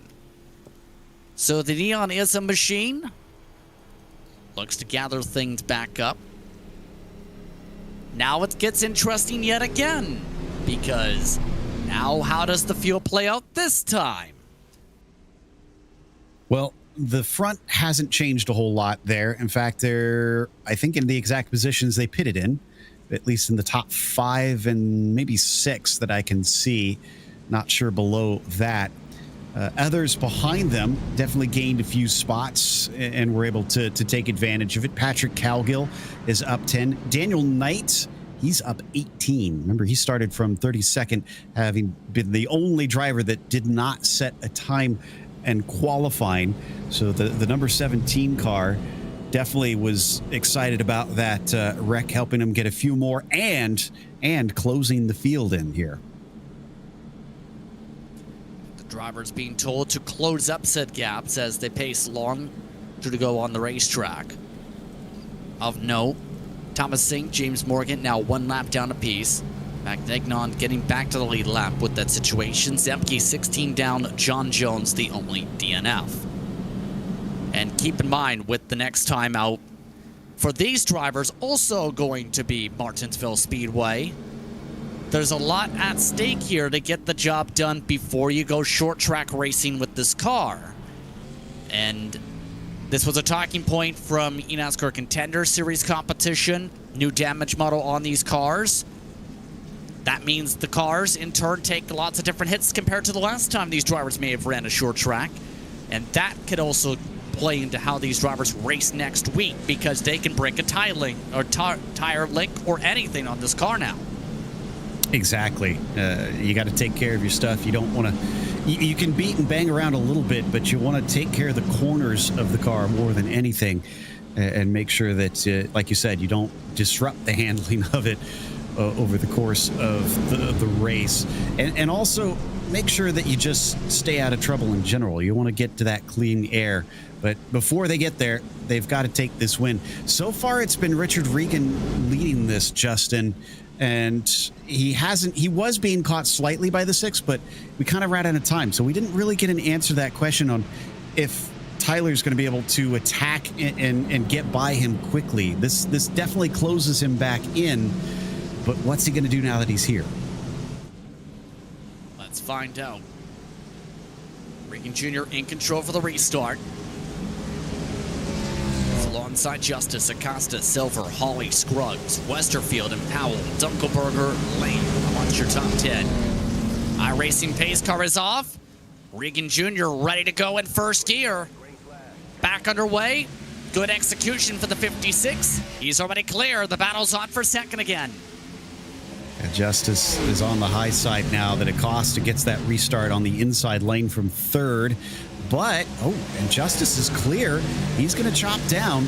So a very orderly start once again. Justice has the run. Does he get alongside Regan Jr. for the lead? Not yet. Backs up the corner and waits. Your leader's on to the bottom, all except for Scruggs.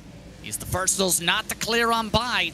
Bradley Hawley's in the top 5, but here comes Sean Powell. Caution flag is out of the back. Another spin, and this time it features Waylon Turner. He goes around to the 42 from 24th spot on his own. And we're back under caution.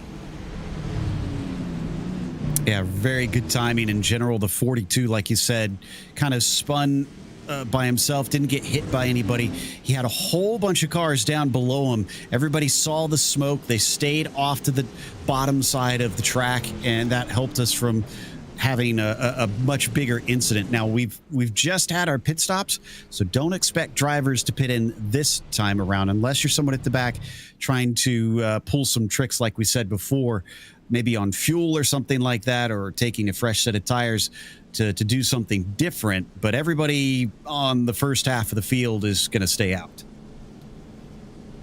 This should take out the concerns about fuel strategy, the ability to save this caution flag. Here's a look. He was way up at the top.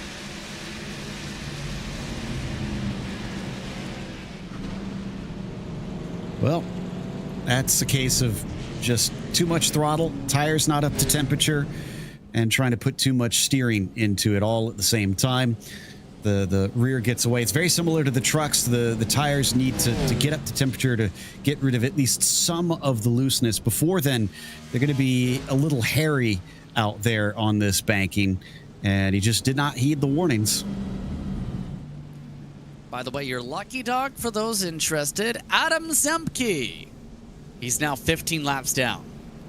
Still a long way to go, but all he needs is for us to have a long time to go. But still less than 30 minutes on the clock. We'll see how this all plays out. Sean Powell is coming in quick, though. He's up to 6th. And it took him a long while in the 45 after his qualifying struggles. He's looking to join his teammate in Tower Justice up at the front for the battle in that blue 45. Nicely done by that 45 driver. Up 16 from where he started. Like you said, within the top 6. He's going to be on the outside, and so far we've seen the inside line kind of the desirable place to be. We've still got another 2 laps to go here in this yellow, so we're not quite ready to get out there. Turner is going to pit in, but I think the only driver to be pitting in this time. I don't think you mentioned Zemke, I don't think we even have enough time to fit 15 more yellow flag sessions in here. Hey, you never know. All it takes is for him to be the only one lap down and a bunch of other magic to happen. Well, and for us to get an extra 20 minutes. Yeah, I was going to say, that's the thing, is that with it being time limited, I don't think these caution flags last 2 minutes each. So, yeah, I think the physics there are not going to work. That's math, not physics. Physics are math. Well, okay, you're not wrong. I mean, you're not wrong. I know. I get what you're saying. But in regards to the race itself, fuel math, not really a concern for many drivers now. But for the most part, with how it's going here, it's Regan Jr. who's led every lap. And he's been the most consistent of those in the postseason so far. He and Acosta have done really well. Acosta, especially in the wins categories. Nick Silver's been able to be top 5 this entire race, though. He's been very impressive. If we get more cautions like this, because cautions breed cautions typically, I wonder if this is just going to amp up the aggression on top of things, because now they might feel like they don't have the green flag racing to make it happen. They've got to try and go and make a pass immediately, just in case we get stuck in a bit of a loop. Absolutely. So we'll see what happens here on the restart. One to go already taken. Regan Jr., Justice, Acosta, Silver, Hawley, Powell, Scruggs, Westerfield, Dunkelberger, Lane. And Cervantes is knocking on the door of a top 10 run with how things are looking here. We'll see how things looky towards the very end of this one.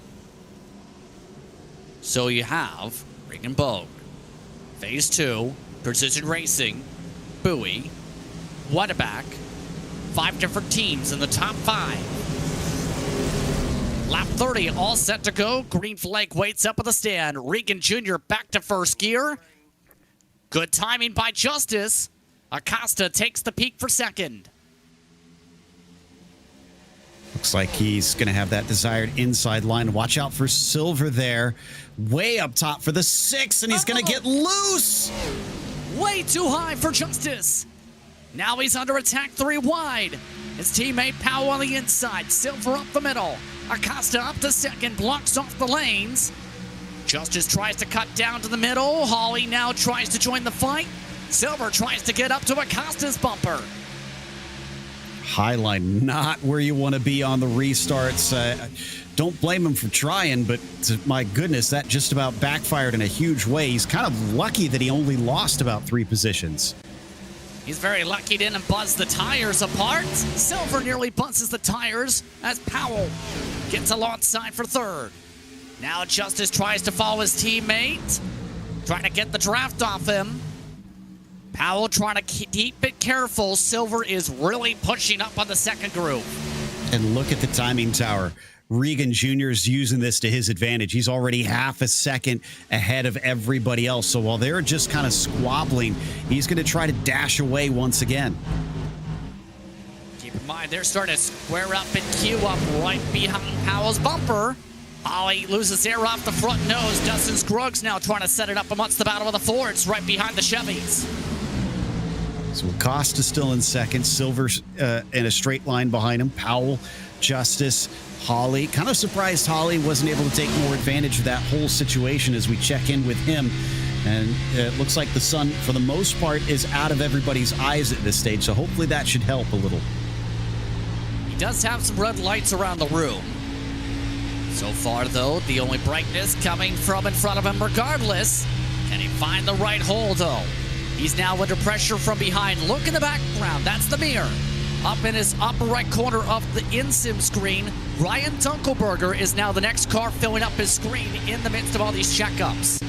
Unbelievable run there from that 26 car. But Acosta and Silver going to battle for second there as we now jump off to the TV cameras down to the inside.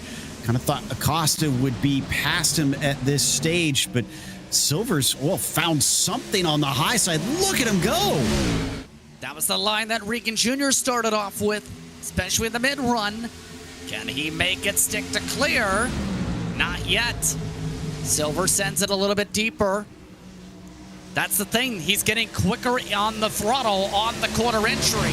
Through the exit, rather. Sean Powell gets quicker to the gas on the bottom. Justice is trying to bump draft his teammate ahead. Yeah, not surprised to see them work together a little bit here. There's no point in trying to just fight each other and lose more time, especially if he can give him that little bit more speed, just that edge that he needs to try and overtake Acosta, because it certainly looks like Silver's quick right now. Silver's having a chance up for the lead. Acosta trying to defend for third. Powell still can't clear by his fellow Chevy Camaro. Back in line, looks to regroup. But as you said, Silver is knocking on the door of the Toyota Supra of Regan Jr. Can he find a way to poke ahead here in that 24 as everyone else queues up behind him? Part of me is curious if Regan Jr.'s been saved by the bell each time now, because remember, he was being caught by the 6, and then we got that caution, so we never really got to see. Then we got another immediate caution once we got back to green flag racing. With Silver catching him, does he need another yellow to try and keep him from being overtaken, or does he have something more sitting with him that he can kind of turn it up a notch? That's the question in everybody's minds with the Californian. Trying to find a way around Regan Jr. Down to the final 22 minutes, already past the halfway mark, keep in mind. Already 15 laps into the run, expecting things to go to the end in terms of gas. We'll see how the cautions wave and flay out here. Acosta starting to feel lots of pressure. Powell has winded up the run again. Side by side for third. Going to take the inside, but now we're seeing the higher side work a little better. And initially, he's pinching down that 48. Is that going to be enough to give him the chance to streak by? No, they're going to be dead even off of 2. Clearance yet from Powell. Last couple times, Justice tried to help. Acosta, once again, able to get the pinching line down. Powell trying to unleash the push back from the pinch. Still keeps dead even. Yeah, but they're racing very well. They're leaving just enough space out there. Sometimes drivers can get a little bit too eager. Internet racing means you need to leave maybe a little more than you would in real life, because netcode can sometimes cause these incidents that shouldn't be. And so far, so good. Kind of surprised we haven't seen Justice really try and push his teammate. Maybe he just doesn't have the speed off the corner to get there and bump drafting. Yeah, I was about to say, at Homestead, Miami, you don't expect the bump draft at all, really, because dirty air can be a massive factor in the corners. It makes you tighter after all. You see Justice trying to line up bumper to bumper, but that draft effect is maybe only a mile an hour quicker, even with the pull. Oh! Gets into the back of Acosta, and everybody's going to check up and hold on. Oh, that's not going to make Acosta happy, though. That left rear bumper is destroyed. Now Justice trying to pass his teammate. Powell, no damage. Acosta is now going to have problems aerodynamically the rest of the way. I don't think he knows it yet. Well, I think he does, because he got on the radio quite quickly there. I couldn't tell if it was an upset or just relief that they all got away with it. But I'm pretty sure he knows that was some hefty contact. I thought I heard of "it's okay." He's not going to be okay once he finds out about the fender damage. Bradley Hawley saying, enough's enough. I want to go. This is getting a bit impatient up front. Now he can't get the run, though, alongside. Now it's Justice trying to poke on Acosta. And as an aside on this, we asked if Silver was going to be able to just breeze by Regan Jr. No. The 56 holding him at bay. Unless Silver's kind of playing possum and just waiting till the end. 2 cars crashed down below the apron. Mike Knight, Mark Kalin amongst the teens.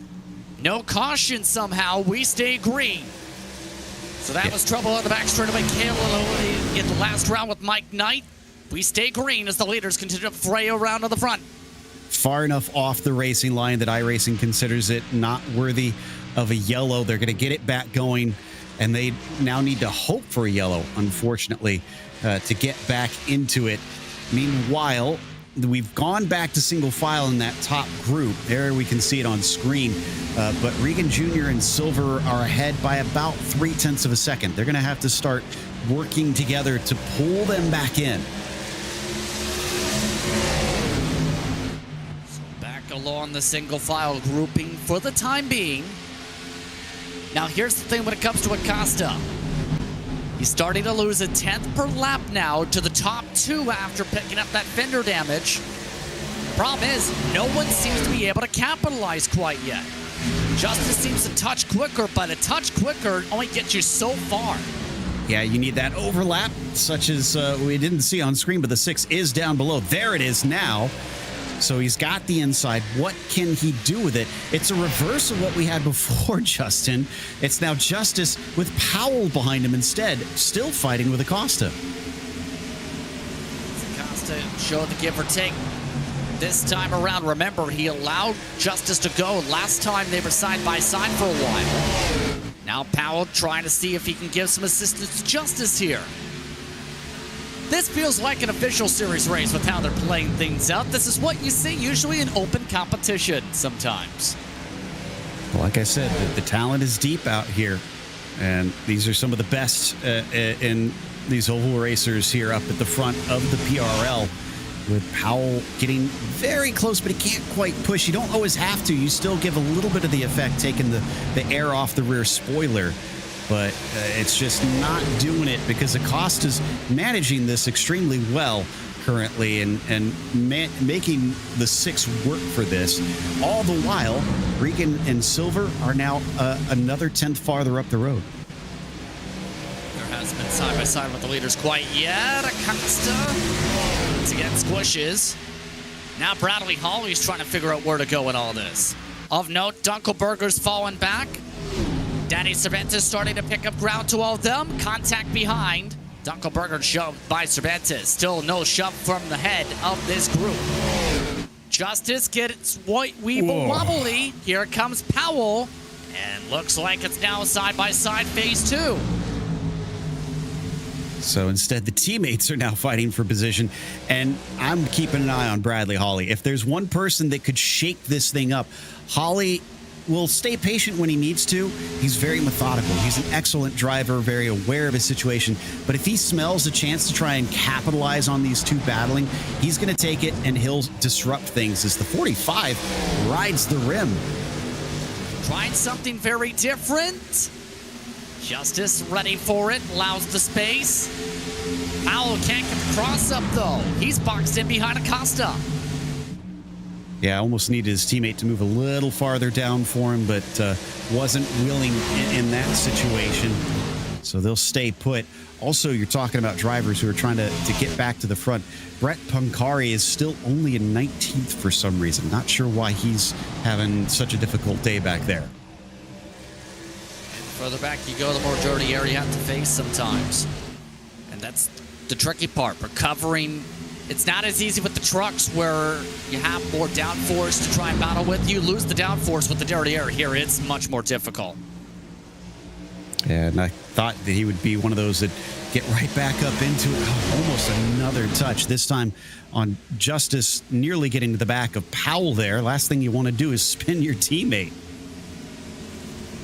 Now, let's try this again. Take 3. Sean Powell lines up on Acosta. Scruggs now tries the top side. Doesn't work with him nearly spinning to the background. Powell looking for the poke. Not close enough for the setup yet.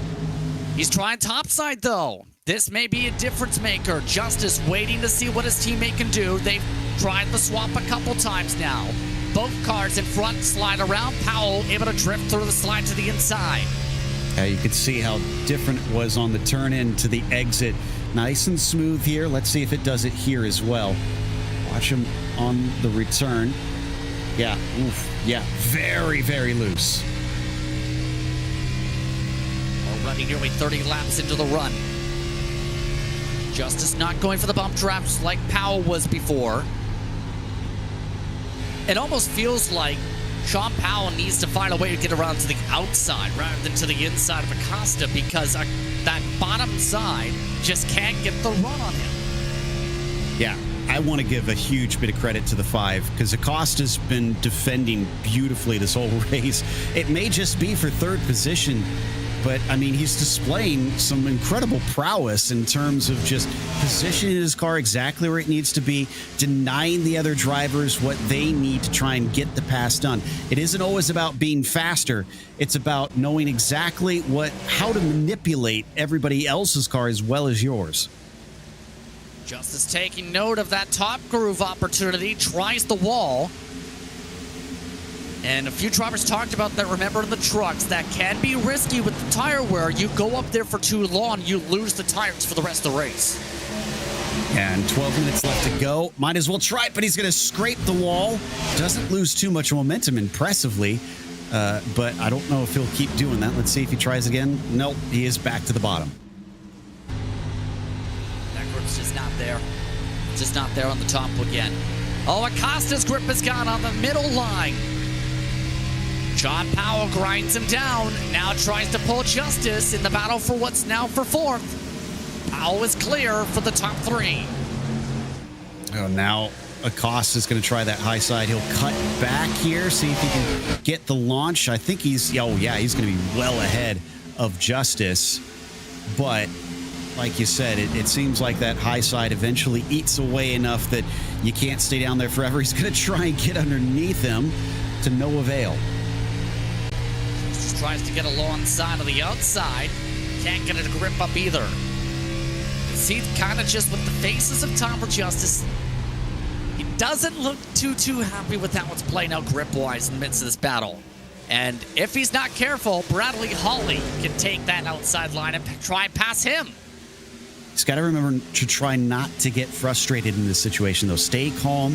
Let the race come to you. There's 11 minutes left. It's not a lot, but that's, close to 20 laps worth. So something could still happen out there.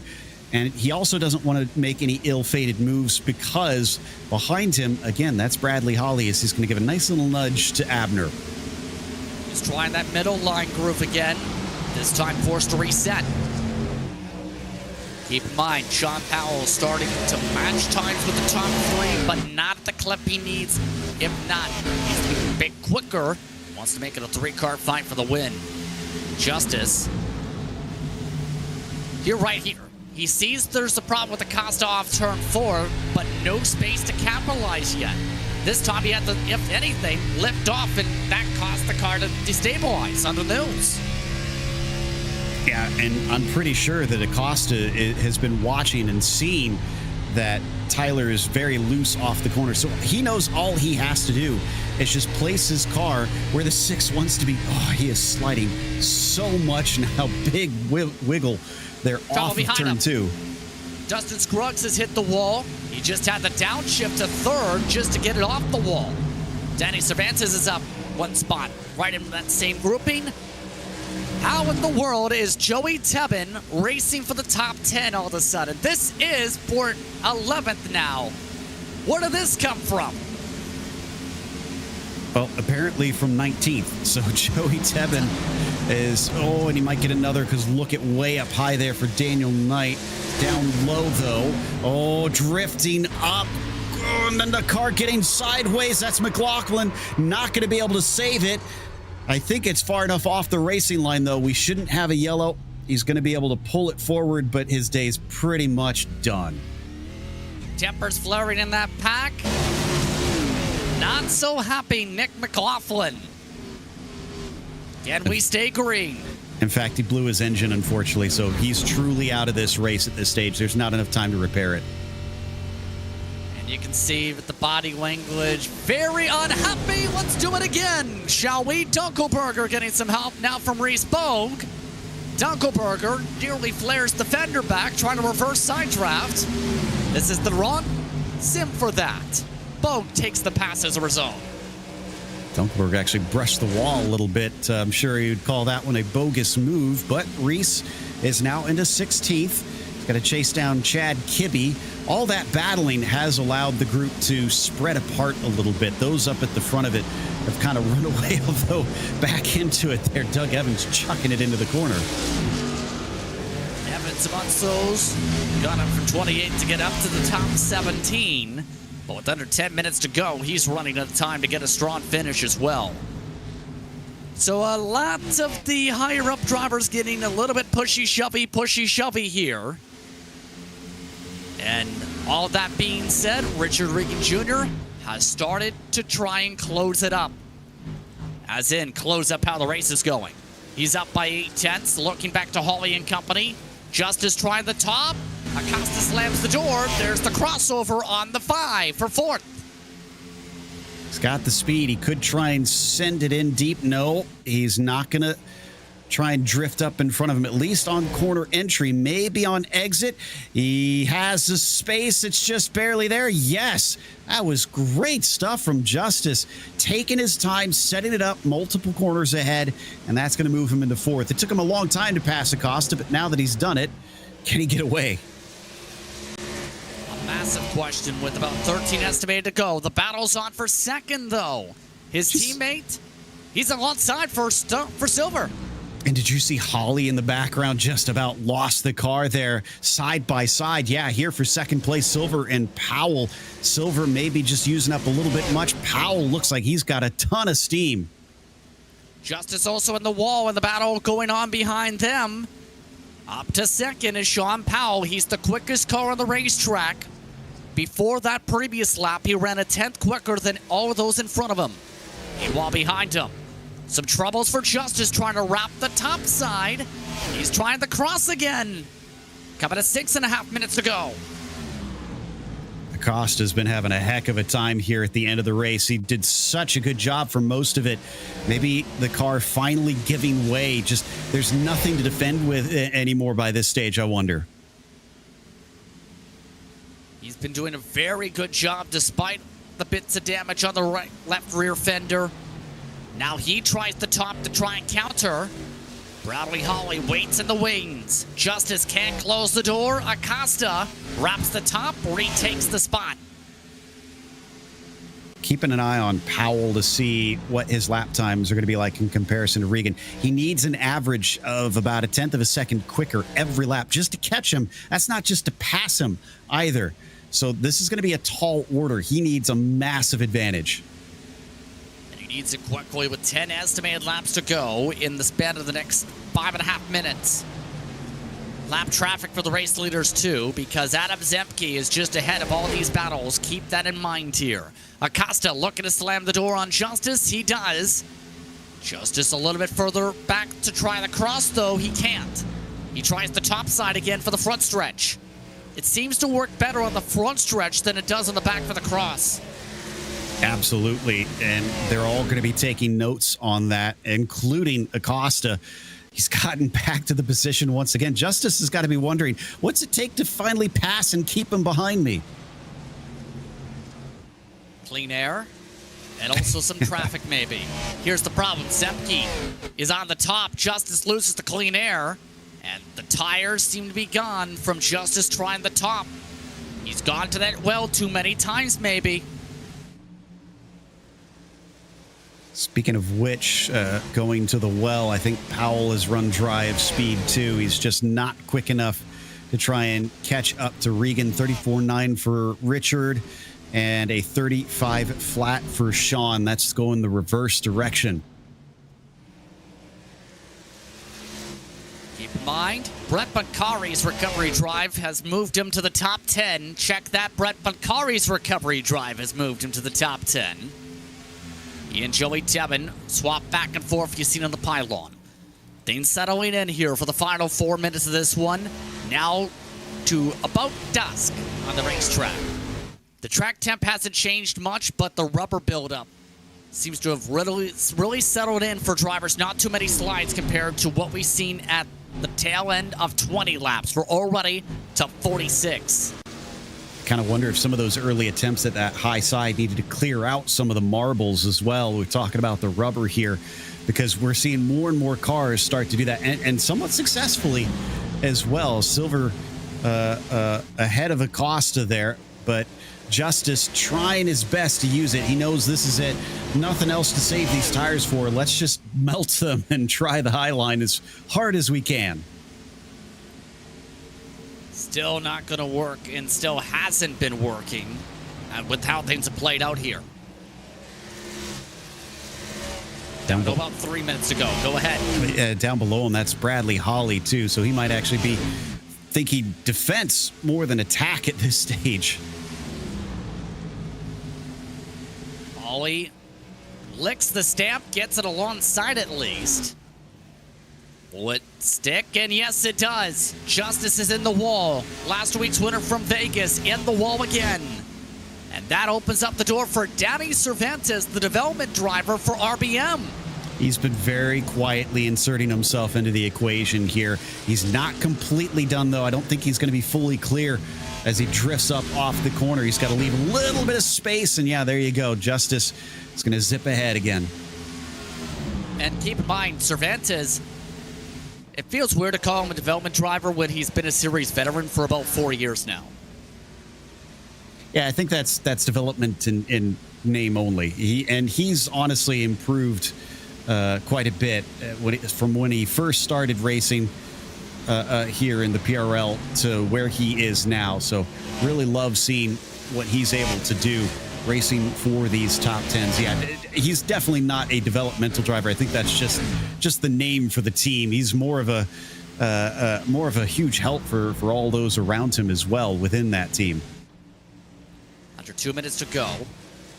Well, when you think about the development side of things, that could also factor into wanting to develop drivers for official racing. But that's another conversation for another time, with about 90 seconds to go on the clock and under 3 estimated laps to go in this one. Cervantes trying the top side to try and reel in Justice. Still can't close up to Tyler. Pancari, after starting for the pole, able to get back to the top 10 at least. Joey Tebben amongst those in the top 12. Had to try and defend him on that drive. Down to about 2 to go. Regan Jr.'s gap is 2 seconds.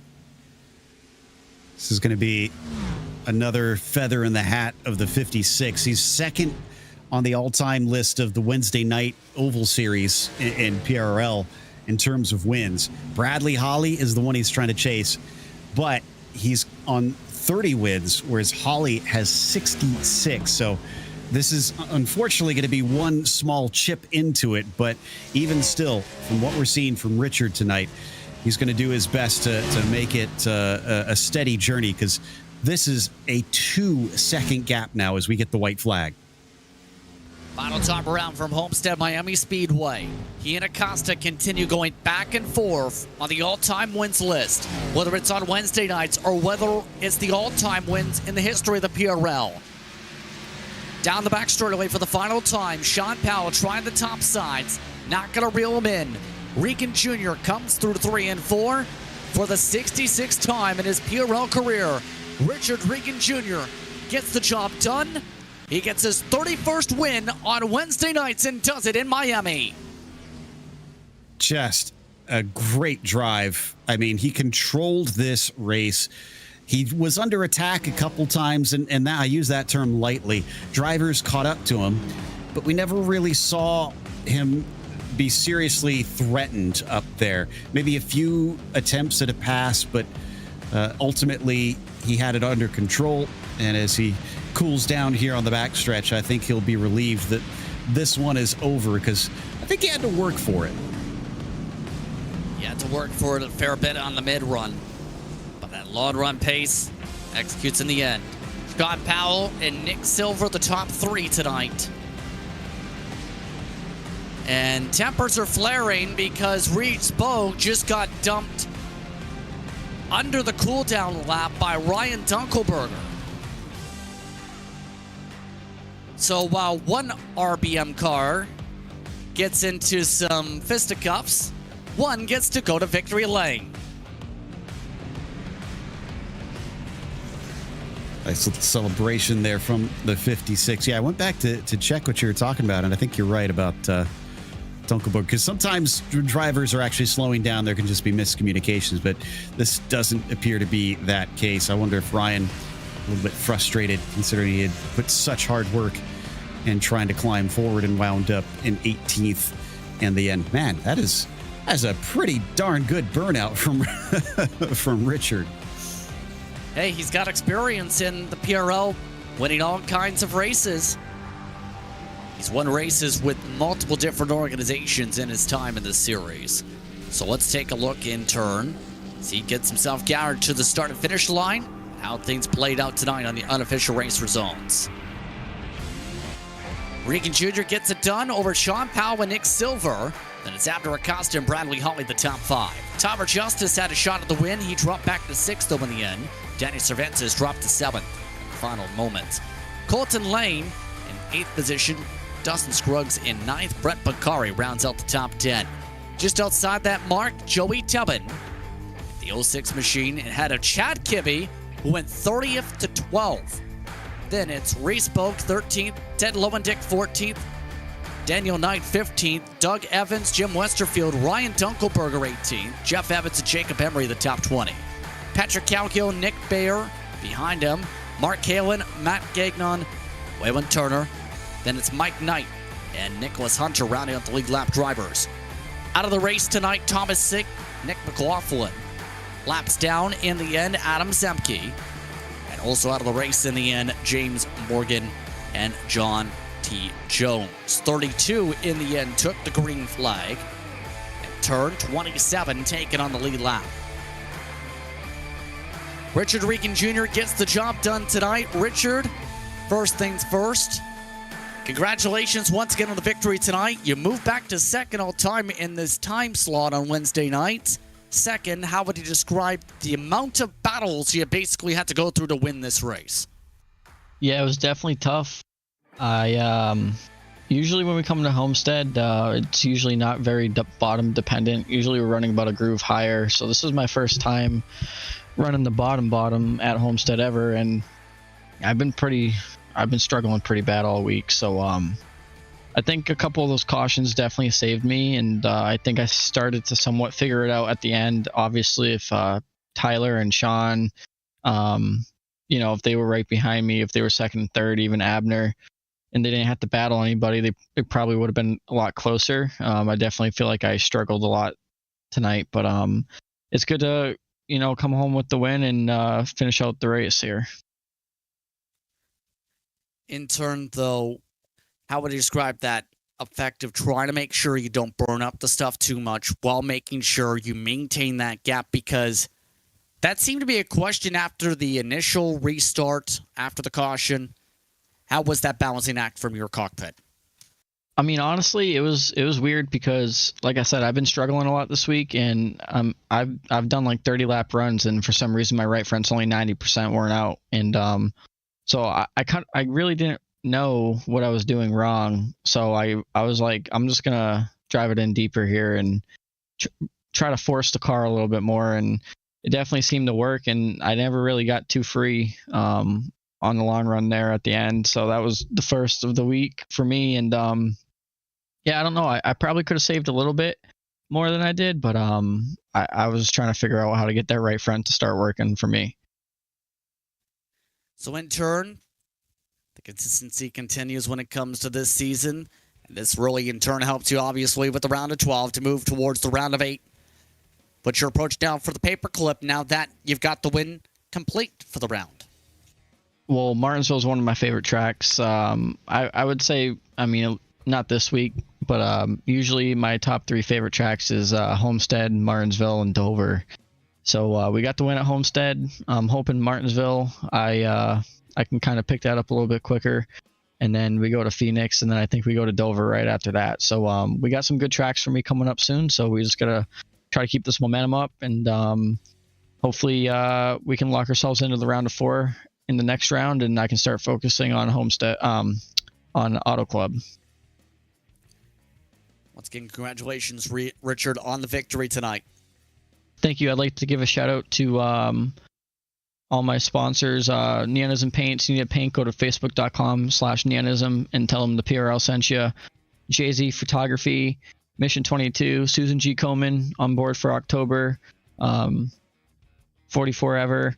Obviously, the season's in honor of him. I'd like to give a shout out to everybody at Regenboog Motorsports. Kind of a tough day, but we're getting stronger and stronger every week. Looking for more consistency. It'll come in time. And give a shout out to everybody at the PRL and you guys at RaceSpot. Again, Richard Regan Jr. comes away with a win tonight in this one. Second spot, Sean Powell, still waiting alongside for him. But third spot did go to Nick Silver. Why don't we catch up with Nick Silver? He's becoming a bit of a regular, and it's not just because of his appearances in the past in RSR. It's a top 3 for Bowie Esports. He's with Joe.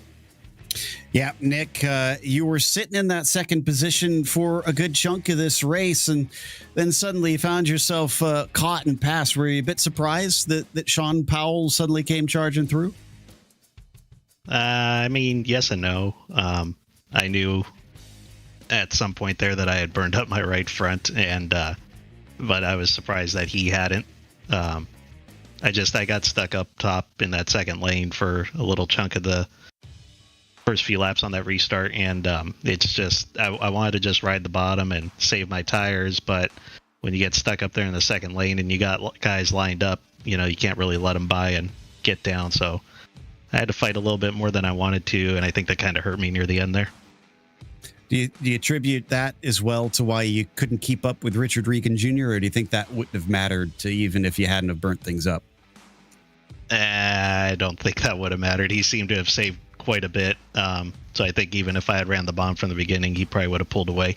He was just faster all around. I was actually pretty shocked that I was keeping up there with him for a little bit, and it appears that was by design. Now, starting up at the front and being up there for much of this race obviously is nice. Probably going to be a little bit more important when we go off to Martinsville. You going to focus on making sure you get your qualifying nailed down before we head there? Yeah, for sure. I'm honestly, I've never been good at qualifying, so I was really surprised last week and even this week. Qualifying up near the front, Homestead's usually not one of my better tracks, so I was really nervous as far as how this one would go. But yeah, Martinsville is all about track position, so got to start up front. Stay out as long as possible. I don't even know if we're going to need to pit. We'll find out, but I like Martinsville. Doesn't matter the car, as long as we can go green and I can get into a rhythm. I seem to have a little bit of speed there. All right. Well, we'll look out for you, and congratulations on a podium today. Thank you, guys. That was Nick Silver. Sounds like, Justin, we finally have someone who likes Martinsville, but sadly, doesn't look like we'll get to talk to Powell today. Fortunately, indeed. But in the end, Richard Regan Jr., Nick Silver, thanking them for the time they take to speak with us here for post-race coverage here on RaceSpot when it comes to the Grand National Series. Now it gets to the challenging part. Next up is Martinsville for both those series. October the 25th, 8:30 p.m. broadcast start. Your thoughts on what to expect for the paperclip, because I'm expecting lots of cautions. Yeah, I expect a fair few myself, if I'm honest. And it's not a knock on the drivers. It's just the nature of the beast. Even when you get the best of the best out there, often it can be a caution fest. But I mean, it'll give us excitement. Variety is the spice of life. And we go from these 2.5 miles down to the shortest track on the schedule. And I say, why not? Once again, 8:30 p.m. Eastern Time. You can catch that next week in the last date in the month of October. But once again, it's time to say goodbye. The co-announcer tonight, Joe Peak, for our producer once more, Hugo Ruiz, Justin Prince saying so long. Enjoy the rest of your evening. You've been watching the Precision Racing League and its Truck and Grand National Series from iRacing's virtual Homestead Miami Speedway. We'll see you next time from the pleasures of Virginia.